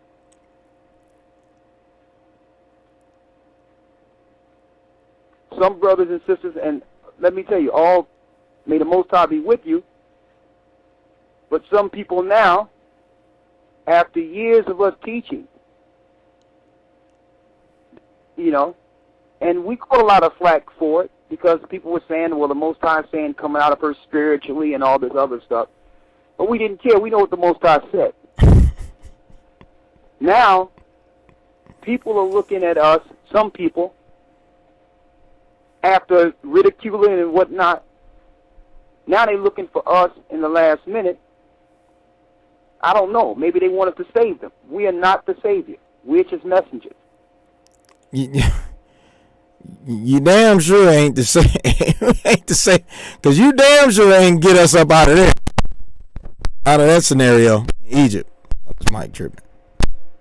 Yeah, you damn sure didn't, you know, you ain't take everybody with you when that nonsense went down in Egypt. You was gone. And I know he looked, and let me tell y'all something, bro. This whole thing has been about Rawchaa Shiar. It's this whole thing that he's pandering and pushing is about him. It's all about him. It's always been about him and his mission and what he feels he's supposed to be doing. Let me tell you certain things he used to tell us if we got in trouble or if he thought we was jeopardizing something. He'd be like, man, yeah, listen, y'all not about to get me jammed up because I got to finish. Y'all not about to jeopardize what I got to do. This is what he would say. You know what I'm saying? If he thought we was doing something to jeopardize or to become a liability, y'all not going to get me killed because I got to finish. This is what he would say to us if we was doing something that looked like it could jeopardize something. It was all about him. So how we move and whatever we doing, it's all to protect Rawchaa. It was always to protect him so that he could finish the work that the Most High gave him. And some of us were willing to fall on a sword for this dude, to jump in front of a bullet for him, because we was convinced that he got to finish the work. Him. It don't matter what happens to us. We got to make sure he finish. And that's what he made us believe. This whole thing is about him. This whole church, this whole doctrine, he sees himself in the forefront. He don't see nobody else. And if you think that you that somebody else, you getting kicked out this church some type of way. You getting kicked out, you getting sat down, you getting ridiculed, you ain't the guy. Rawchaa's the guy. This ain't your church. Don't ever try to, no. So even if the Most High was trying to call somebody to lead, and for him to take the back seat, he ain't doing that. He ain't about to do that. You're not about to take this from him. This thing that he built. It's been about Rawchaa. I'm not lying, bro. People can attest to it. They act like they don't want to come forward and say what's real. But I'm telling us how he would say anything bad that happened. Y'all not finna get me killed before my time. I gotta finish this work. I gotta finish the work. You're not gonna be a liability to me. It was all about him. Damn our safety. Nah, damn what was going on in Egypt during the Arab Spring. Yeah, because you got out. Rawchaa got out so he can go finish the work. We just being some good soldiers, holding it down. You know, how y'all doing over there, man? Y'all good? Yeah, man. Yeah, we holding it down. We strong. you know, we survive, and we listen. We ain't got no goddamn business being over there. That was a whole warning. It's always been about Rawchaa. Selfish, man. Selfish. Now they're coming in the last hour. Yeah, well, what can we do? Can y'all help me? Listen, we told you a long time ago, get rid of everything you have.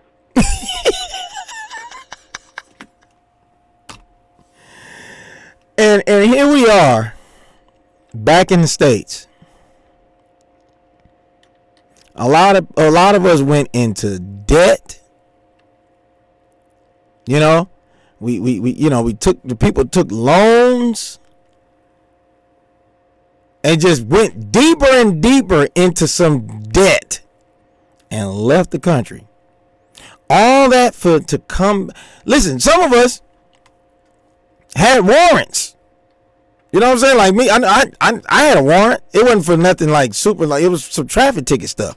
You know what I'm saying? Instead of taking care of that, I'm like, hey, man, I could just leave. Stay over there for some years, 4.5 years, almost 5 years. I come back, get pulled over one day. Hey, man, we got this warrant that you had back in 2008. Yeah, step out of the car, please, sir. Oh, damn. Oh. I went to jail, nigga.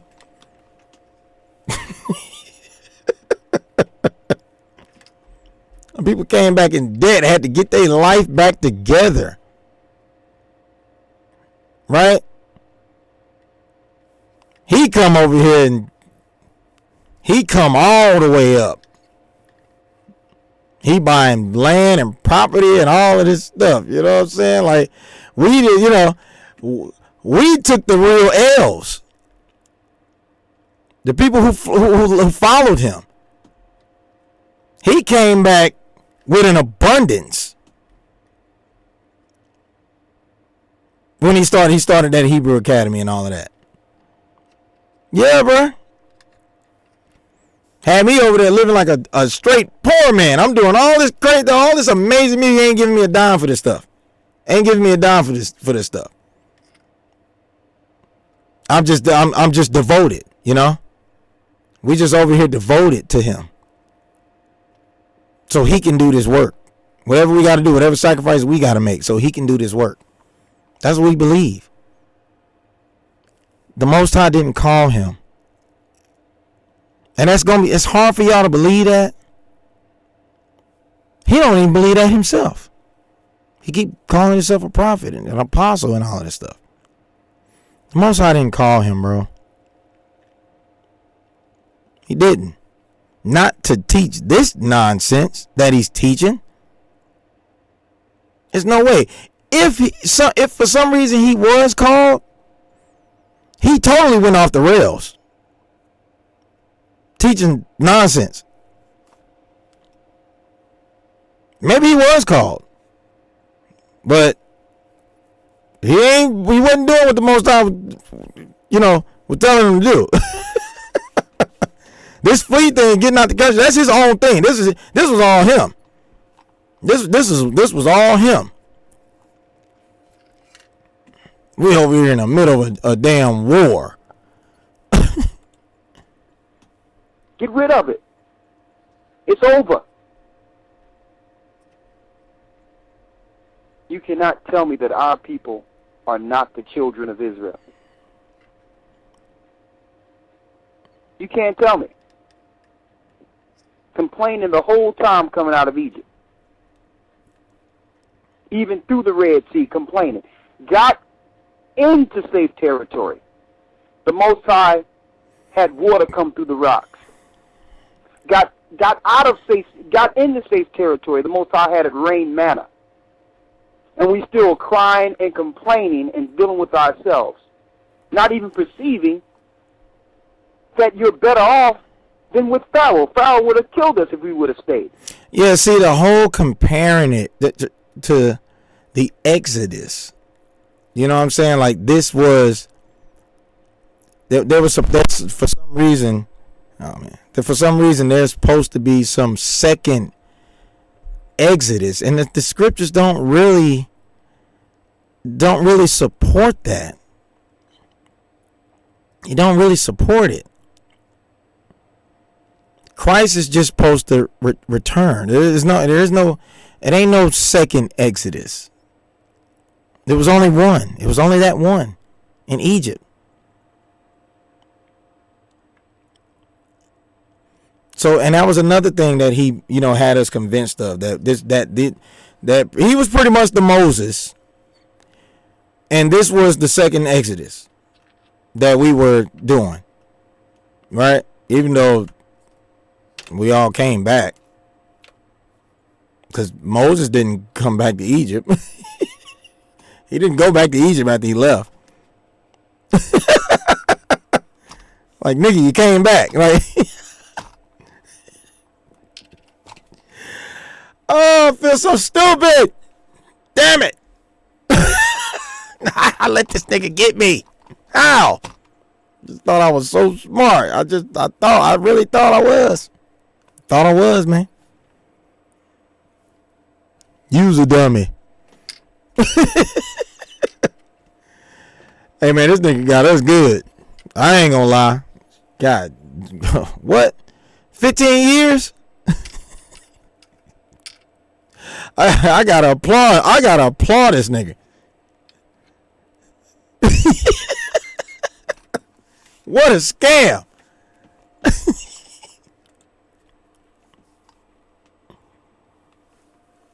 And then when we get in safe territory, break off all of our jewelry and make a molten calf to a god of Egypt.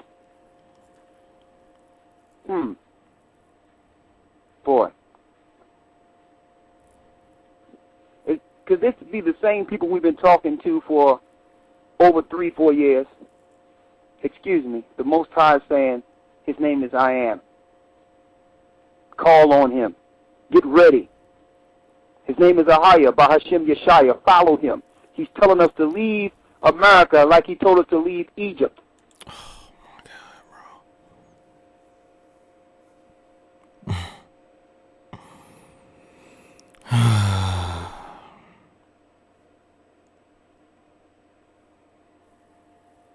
I'm telling you that. We sitting here listening to this thing back in 2009. We was like, yo, we gotta go. This is modern day Egypt. That's Moses. Regards in the spirit of Moses. Yeah, bro. Let me back that up, son. Let me see. Be the same people we've been talking to for over 3-4 years. Excuse me. The Most High is saying, his name is I Am. Call on him. Get ready. His name is Ahaya, Bahashem Yeshaya. Follow him. He's telling us to leave America like he told us to leave Egypt. Oh, man, I don't know about that. Maybe it means come out of us spiritually, and, who knows? There's always something going on in every society. How do we know what's going to happen now? Can it be the same people? And then some people say, well, what you all teaching might be true, and I can't see many discrepancies with it, but, I got to do what's right for what I'm feeling, and I'm going to sit back and just see which way the wind blows.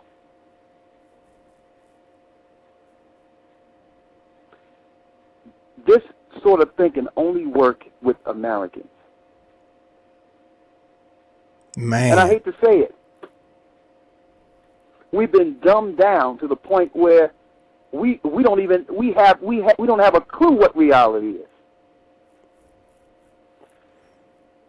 And then you see, he kind of like making people feel like they stupid. People that's not leaving, that don't want to go, make them feel a certain type of way.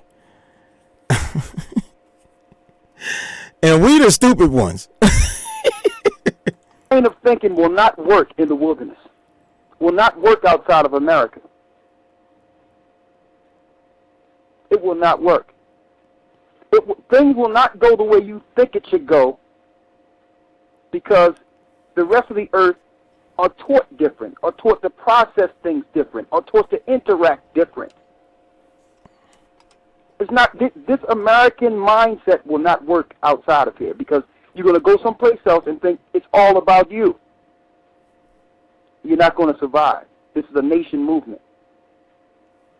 He said this is a nation movement.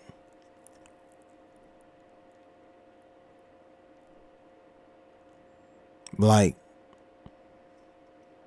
a full-on migration. Now, so y'all keep trying to explain to me how anybody can even pull that off in this day and in this time. The amount of technology, the sophisticated technology, all of this stuff that they got. There's no way to pull it off. And it's not me saying, oh man, you ain't got no faith, man. You ain't got no, listen, bro. It ain't supposed to even go down like that, first of all. That flea thing is not real. Right? And you got to use common sense, and you have to be practical. Right? It's going down everywhere. It don't matter where you go. It don't matter where you go. Check this out. Let's just say we were still over there where we was. Even right now. Look what's going on. Bombs is dropping in the areas that the church plans on being in. Around those areas. Listen, are y'all not seeing this?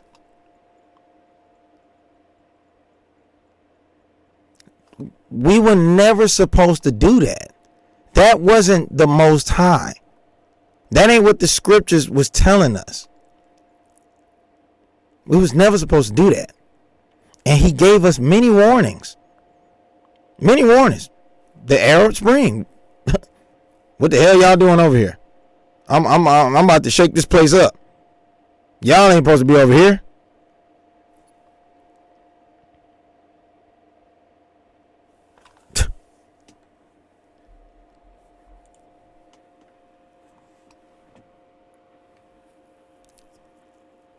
I'm going to open it up, but I want to read this last scripture. It says here,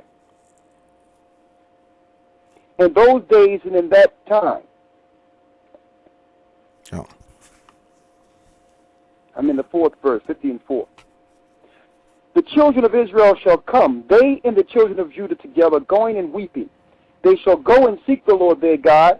They shall ask the way to Zion with their faces thitherward, saying, come and let us join ourselves to the Lord in a perpetual covenant that shall not be forgotten. And that's the reason for those that have been asking questions and sending letters. Well, where are you going? Where are we going? Where are we going? I purposely didn't answer in the media. I purposely didn't answer on the radio shows. And I purposely didn't answer through chats or mail. Because you should be reading. Go east. That's the problem. Everyone's saying, well, I'm not going to follow man. But you're looking for man to confirm your faith. You're looking for man to tell you where to go. And in the same breath, you'll say, well, I'm not following man. That's why I purposely didn't put out there where we're going. This next move is not for the faint at heart. Everyone is being tested. Every brother and sister, you're being tested right now. If things are not going the way you think it should go, and you're in that mode where you think everything is about you, the Most High is about to retool you.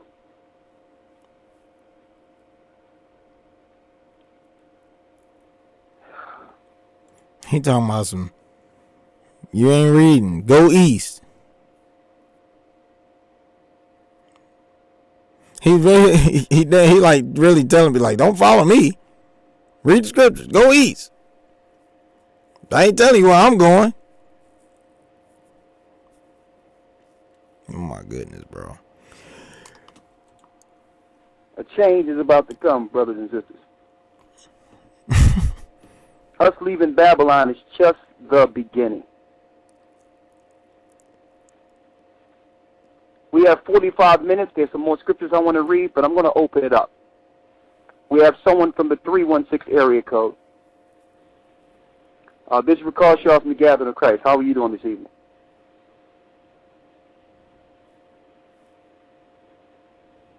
Rawchaa from the Gathering of Christ. How can I help you this evening? Hello. Yes. Hello. This is Sister Tamara. Hello. Okay. Yes. Talk to me, sister. How you doing, brother? I'm doing okay. I'm just listening in. I really don't have too much to say. I just want to say that I know that our deliverance is near, and it is time for us to be serious about this and just move forward and do what the Most High commanded us to do, because it's not time for games right now.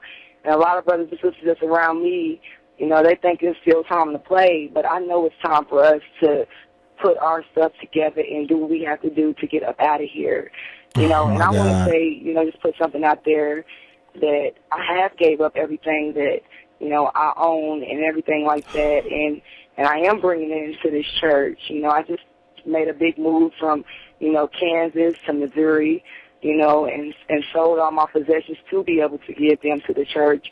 And I understand that right now it's not a time for, you know, play. It's time for us to be serious, you know. And I just got baptized into the church, you know, a few days ago, you know, through Elder Shalai.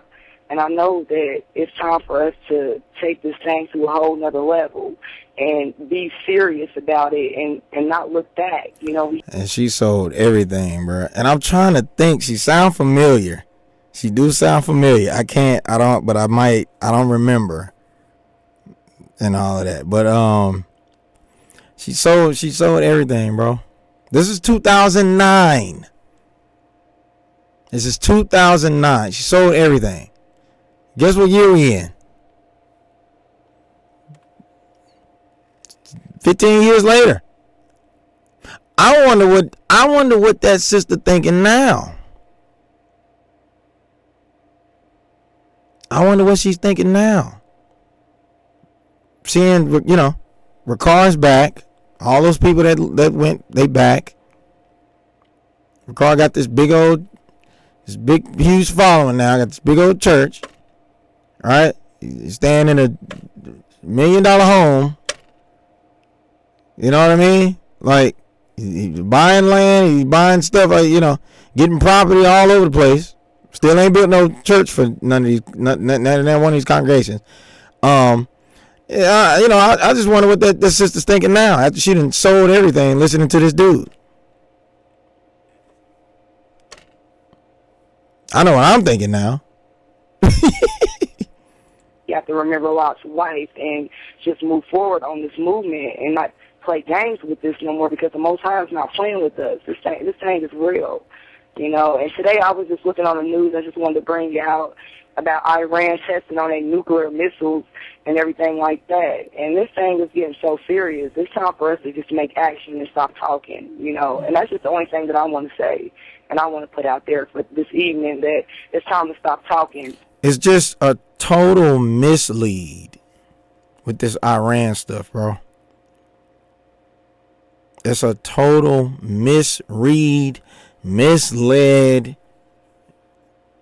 Even back then it was. So we were seeing certain things back then and was thinking that that stuff that was going on was the sign to make a move.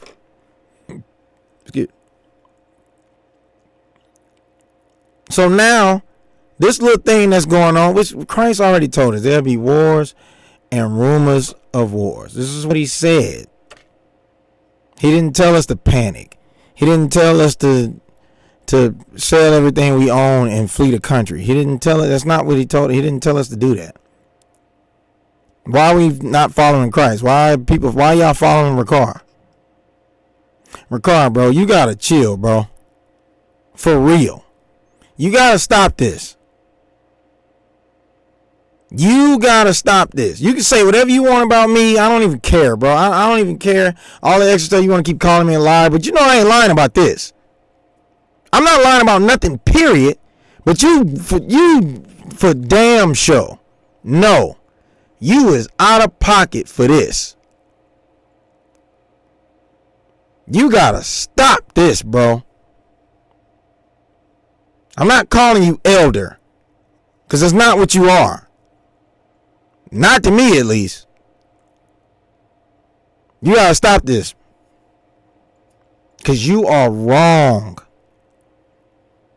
This is false. This is a false teaching.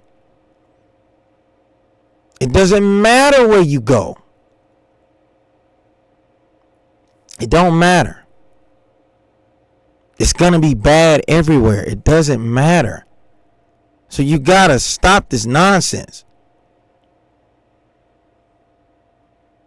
This crazy money grab that you're doing with these people, promising them some safety.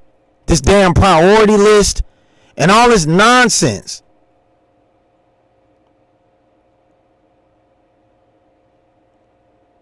People been giving a bunch of money all over the years to your organization, and now they seeing stuff that's funny with it.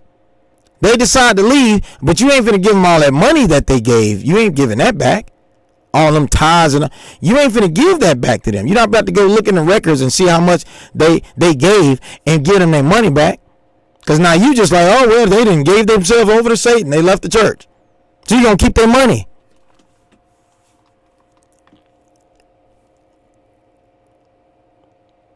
You wrong, bro. You out of line. You better repent. Most High gonna get you. He gonna get you. You've been warned. And you've been warned by somebody who was close to you. I don't like this stuff you're doing. I don't look at you the same. I don't like this stuff. It ain't too late though. It ain't too late for you. You can do right. You can repent. But will you? I think you reprobate. But hey, only the Most High knows. But I'm gonna be real with you. I think you reprobate when it comes to this. Teaching this false doctrine. And just make action and just be about the Lord and about his work. You know, and that's the only thing I really want to bring out tonight, you know. Well, sister, I would like to say welcome to the family. That's number one. Thank you, brother. It was a blessing to hear that you were baptized with Elder Shalai and the brothers down there. And I wonder where they at. It's good to hear that you're putting it, you know, you're exercising your faith. Exactly. And I mean, I'll go ahead, brother. I'm sorry. No, go ahead. I'm listening to you. Well, you know, I know I just brought a few sisters with me, you know, from our hometown or where we stand. You know, we all, they came and moved in into one house and kind of just brought everything that we own, you know, under one umbrella to be able to make sure that we able to, you know, do what we can for the church and for the people that ain't able to, you know, make moves like they want to. You know what I'm saying? Yes. Well, bless you, sister. And now that you baptized into the church, you definitely want to be in our meeting. So I need you to make sure you get in contact with Elder Shalai, the brother that baptized you, after tomorrow night. Okay, and, you know, there is one thing that I want to bring out about, I've been trying to get in contact with him. I don't know, when he baptized, I don't know if he got to take his phone out, and his phone had ended, messing up or something like that. And I've been trying to get in contact with the brother, but haven't been able to do it because we was trying to get these I really wonder where this sister at. You know, making CDs, trying to sell them, and, you know, trying to make a little bit of extra money so we'll be able to, you know, just have money for the poor or whoever is into this truth and can't just make the moves that they want to, you know, as well, you know, and things like that. Well, Shalai got a new number. I think he sent it to me. Okay, that's why I haven't been able to get in contact with him. Yeah, so what I'll do is I'll make sure I'll talk to him. Hopefully my phone will be charged up after the show. I'll just see if I got the new number, and I'll call him and he'll reach you, okay? All right, bless you, brother, and I appreciate that. All right, bless you. Are you listening through the phone or the internet tonight? I'm listening through the phone this evening. Okay, well, I'm going to keep you on hold, okay? All right, thank you, brother. All right, bless you. All right, bless you. Man, she sold all her stuff way back in 2009, bro. I know she probably, I don't know who she is, but if she go back and look at this, she probably be like, what the hell was I thinking?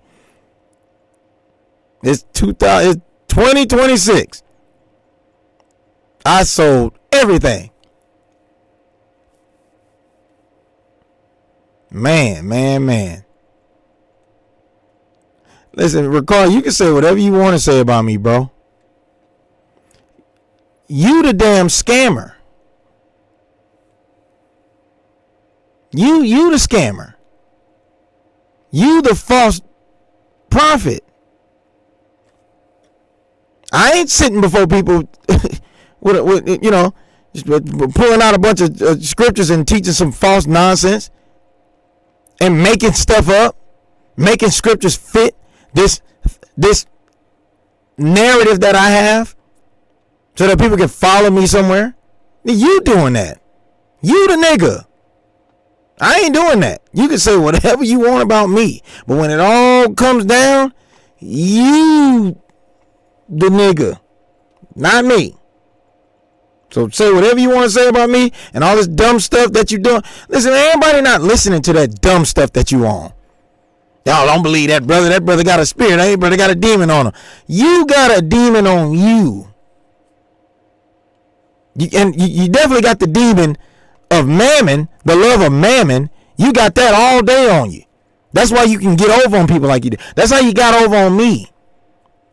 When we did that album, you wholeheartedly believe that you don't owe me some money from that album. You really think you did everything right by me when it came to that. And you ain't do no paperwork with me. I didn't agree to none of that stuff that you was doing with my percentage of the money. You did that on your own. And you finessed me. That's what you be doing. You be finessing people. You doing it now. People listening to me. That you don't like that. People done woke up to your scam. You got people paying for this pass. Listen, you make more than what that Passover actually costs. When all them people pay that money, you make sure of it. That's why you got a certain price. You ain't looking to break even. You looking to come up. You're not just breaking. You ain't breaking even. I hope y'all better not believe that nonsense. Them people pay for them Passovers. That's a come up. Then you pass out a collection plate at the Passover. That's a come up.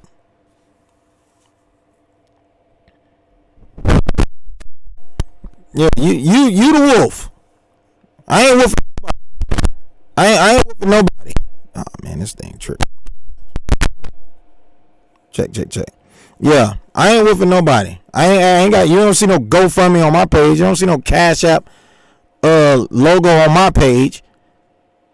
You don't see no donate button on my page. I ain't trying to get a bag off nobody. That's you, nigga, with this nonsense. Had us flee the country. We go straight into a war.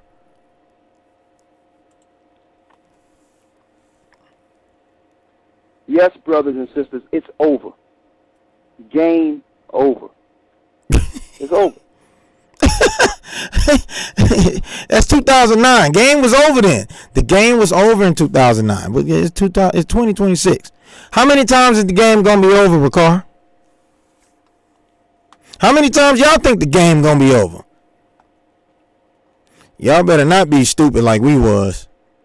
Y'all better be way smarter than we was. Don't go nowhere with this dude. Because if we went through that, listen, I can't even imagine what y'all gonna go through when y'all get over there the second time. And the Most High already giving you a warning right now from me and other people.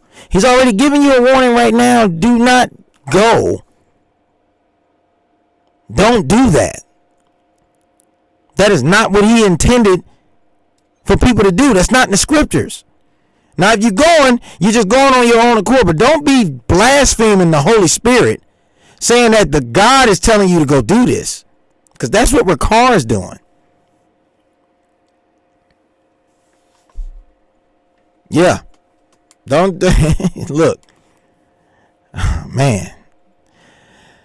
Let me see what else he talking about. Game over, right? And you know what? Even though I go through, because we've been operating for a while now, and you get tired and all that. But I thank the Most High, though.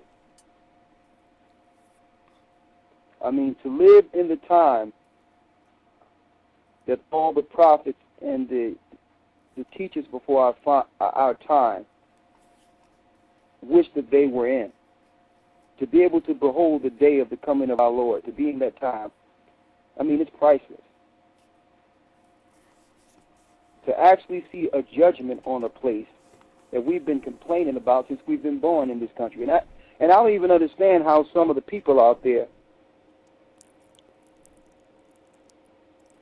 are trying to defend and say that this country is going to be all right when who complain about this country more than the children of Israel? You complain every time you look. You're mad at your boss. You're mad at your job. You're mad. You're not being treated equal. Okay. Dogs were sick on you. I don't have equal rights. I lost my job. The cops ain't right. The court's not right. The government's not right. But then you say, okay, the Most High say leave. Well, I don't know about that.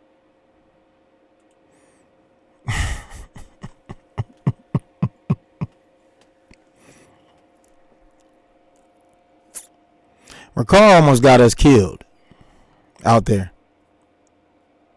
So maybe I gotta say it like that, so y'all can fully understand the severity of this. Rawchaa almost got us killed. Period. That's the truth. That's the truth.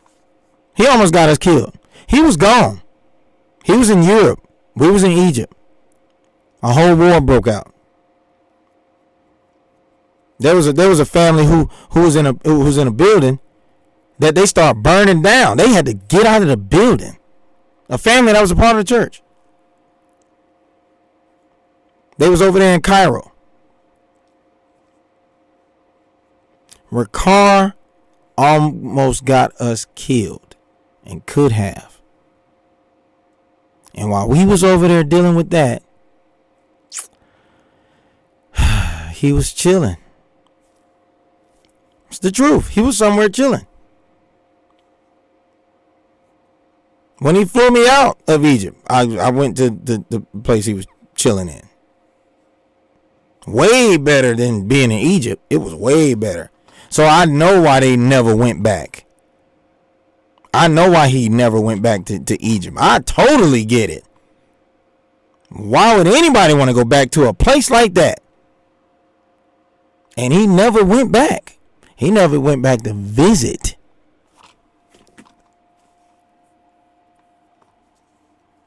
He never went back. And if he were to go back, he wouldn't go where we were staying at.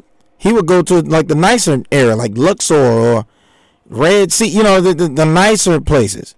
But he definitely wasn't going where we was. Hey, let me chill. We was in the hood of Egypt.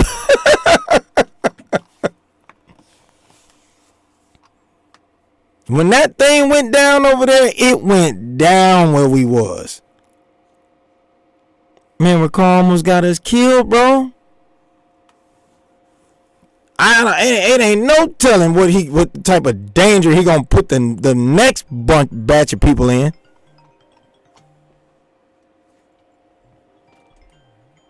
Hold on, my phone ringing. Hold on. All right, I'm back. So let's I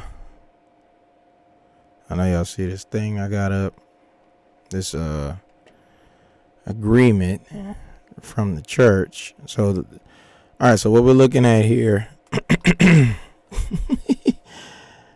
this is a migration agreement, pretty much, or Gathering of Christ Church acceptance agreement.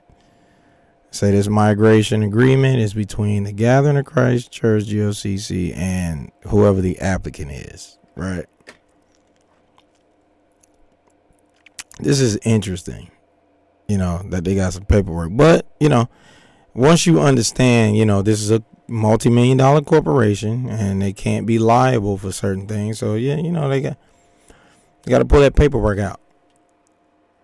They got to pull that paperwork out on you, boy. Right? So, this thing is hilarious, though. So, we're going to get into it and all that. Mind you, I didn't have to sign none of this.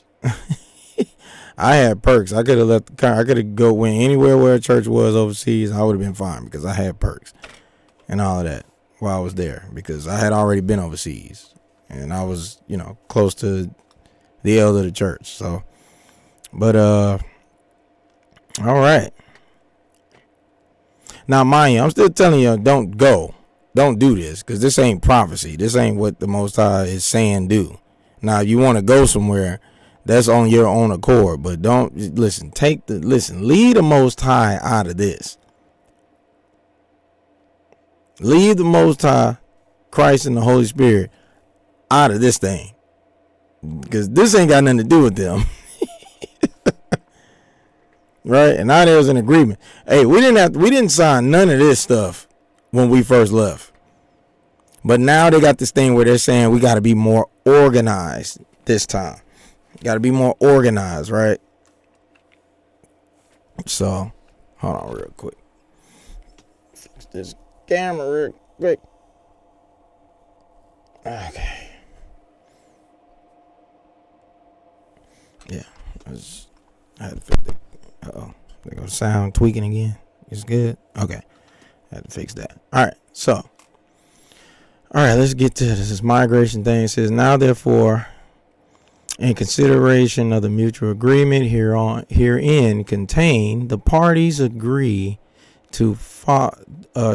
as follows. This agreement constitutes the entire and only agreement between GOCC and applicant and supersedes all prior verbal agreements. Okay. This agreement may be amended at any time by GOCC with or without verbal or written notice. So they can, switch it up and change it whenever they want to. Even after you sign it, they can switch it up. The applicant confirms no force of, it's too close. I can't read that. What are these glasses, do I? Coercion? That's what that say.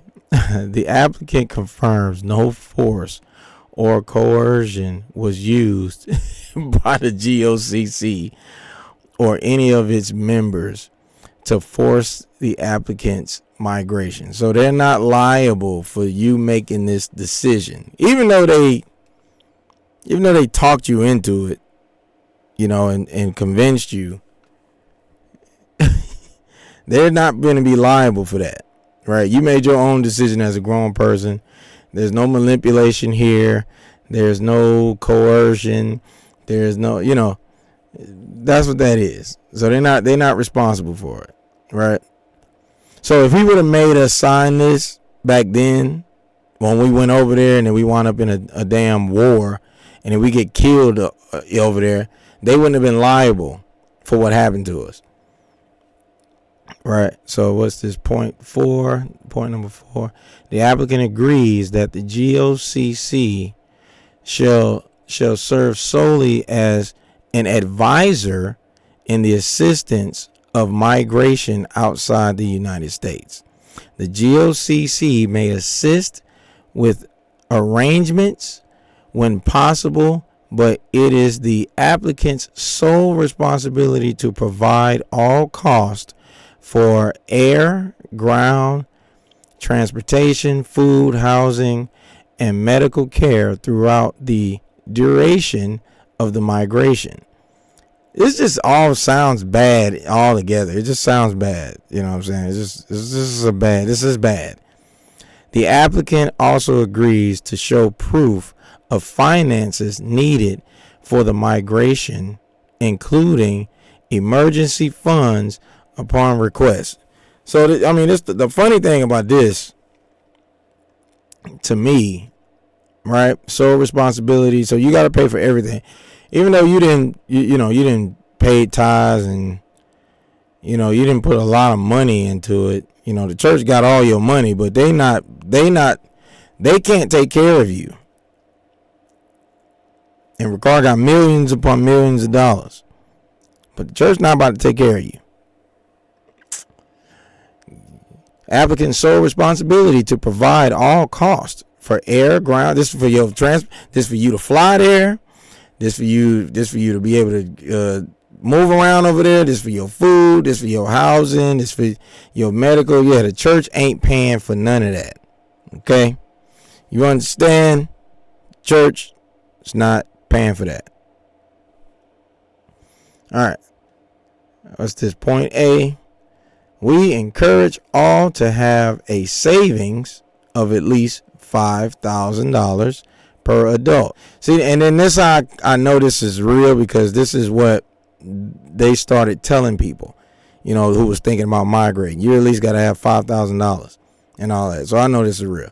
Then it says $5,000 per adult after round trip tickets and access to additional funds should that run out. Please note the church is not currently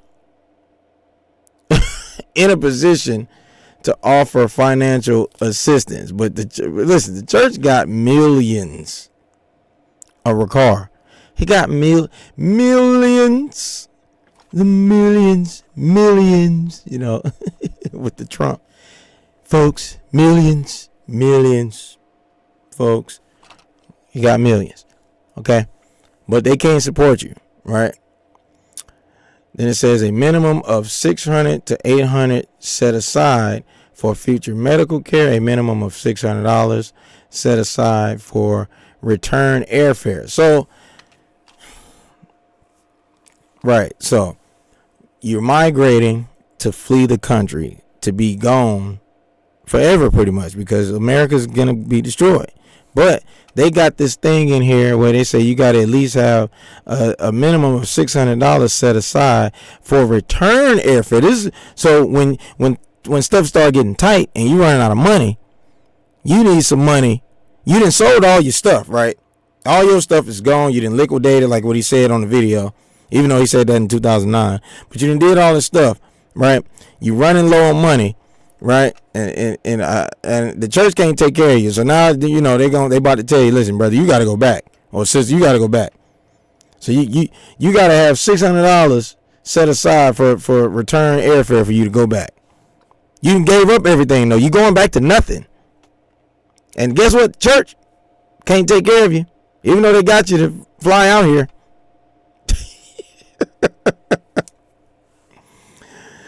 Number 5. Check this out. Applicant agrees to provide GOCC with emergency contact information. Number 6, applicant agrees once employed. Once you find a job, right? But first of all, the church can't take care of you. The church is not taking care of you. Don't even think about it. Don't you do that. Don't you think about it. But guess what? Applicant agrees once employed to contribute 10% tithe of income towards helping the work of the church.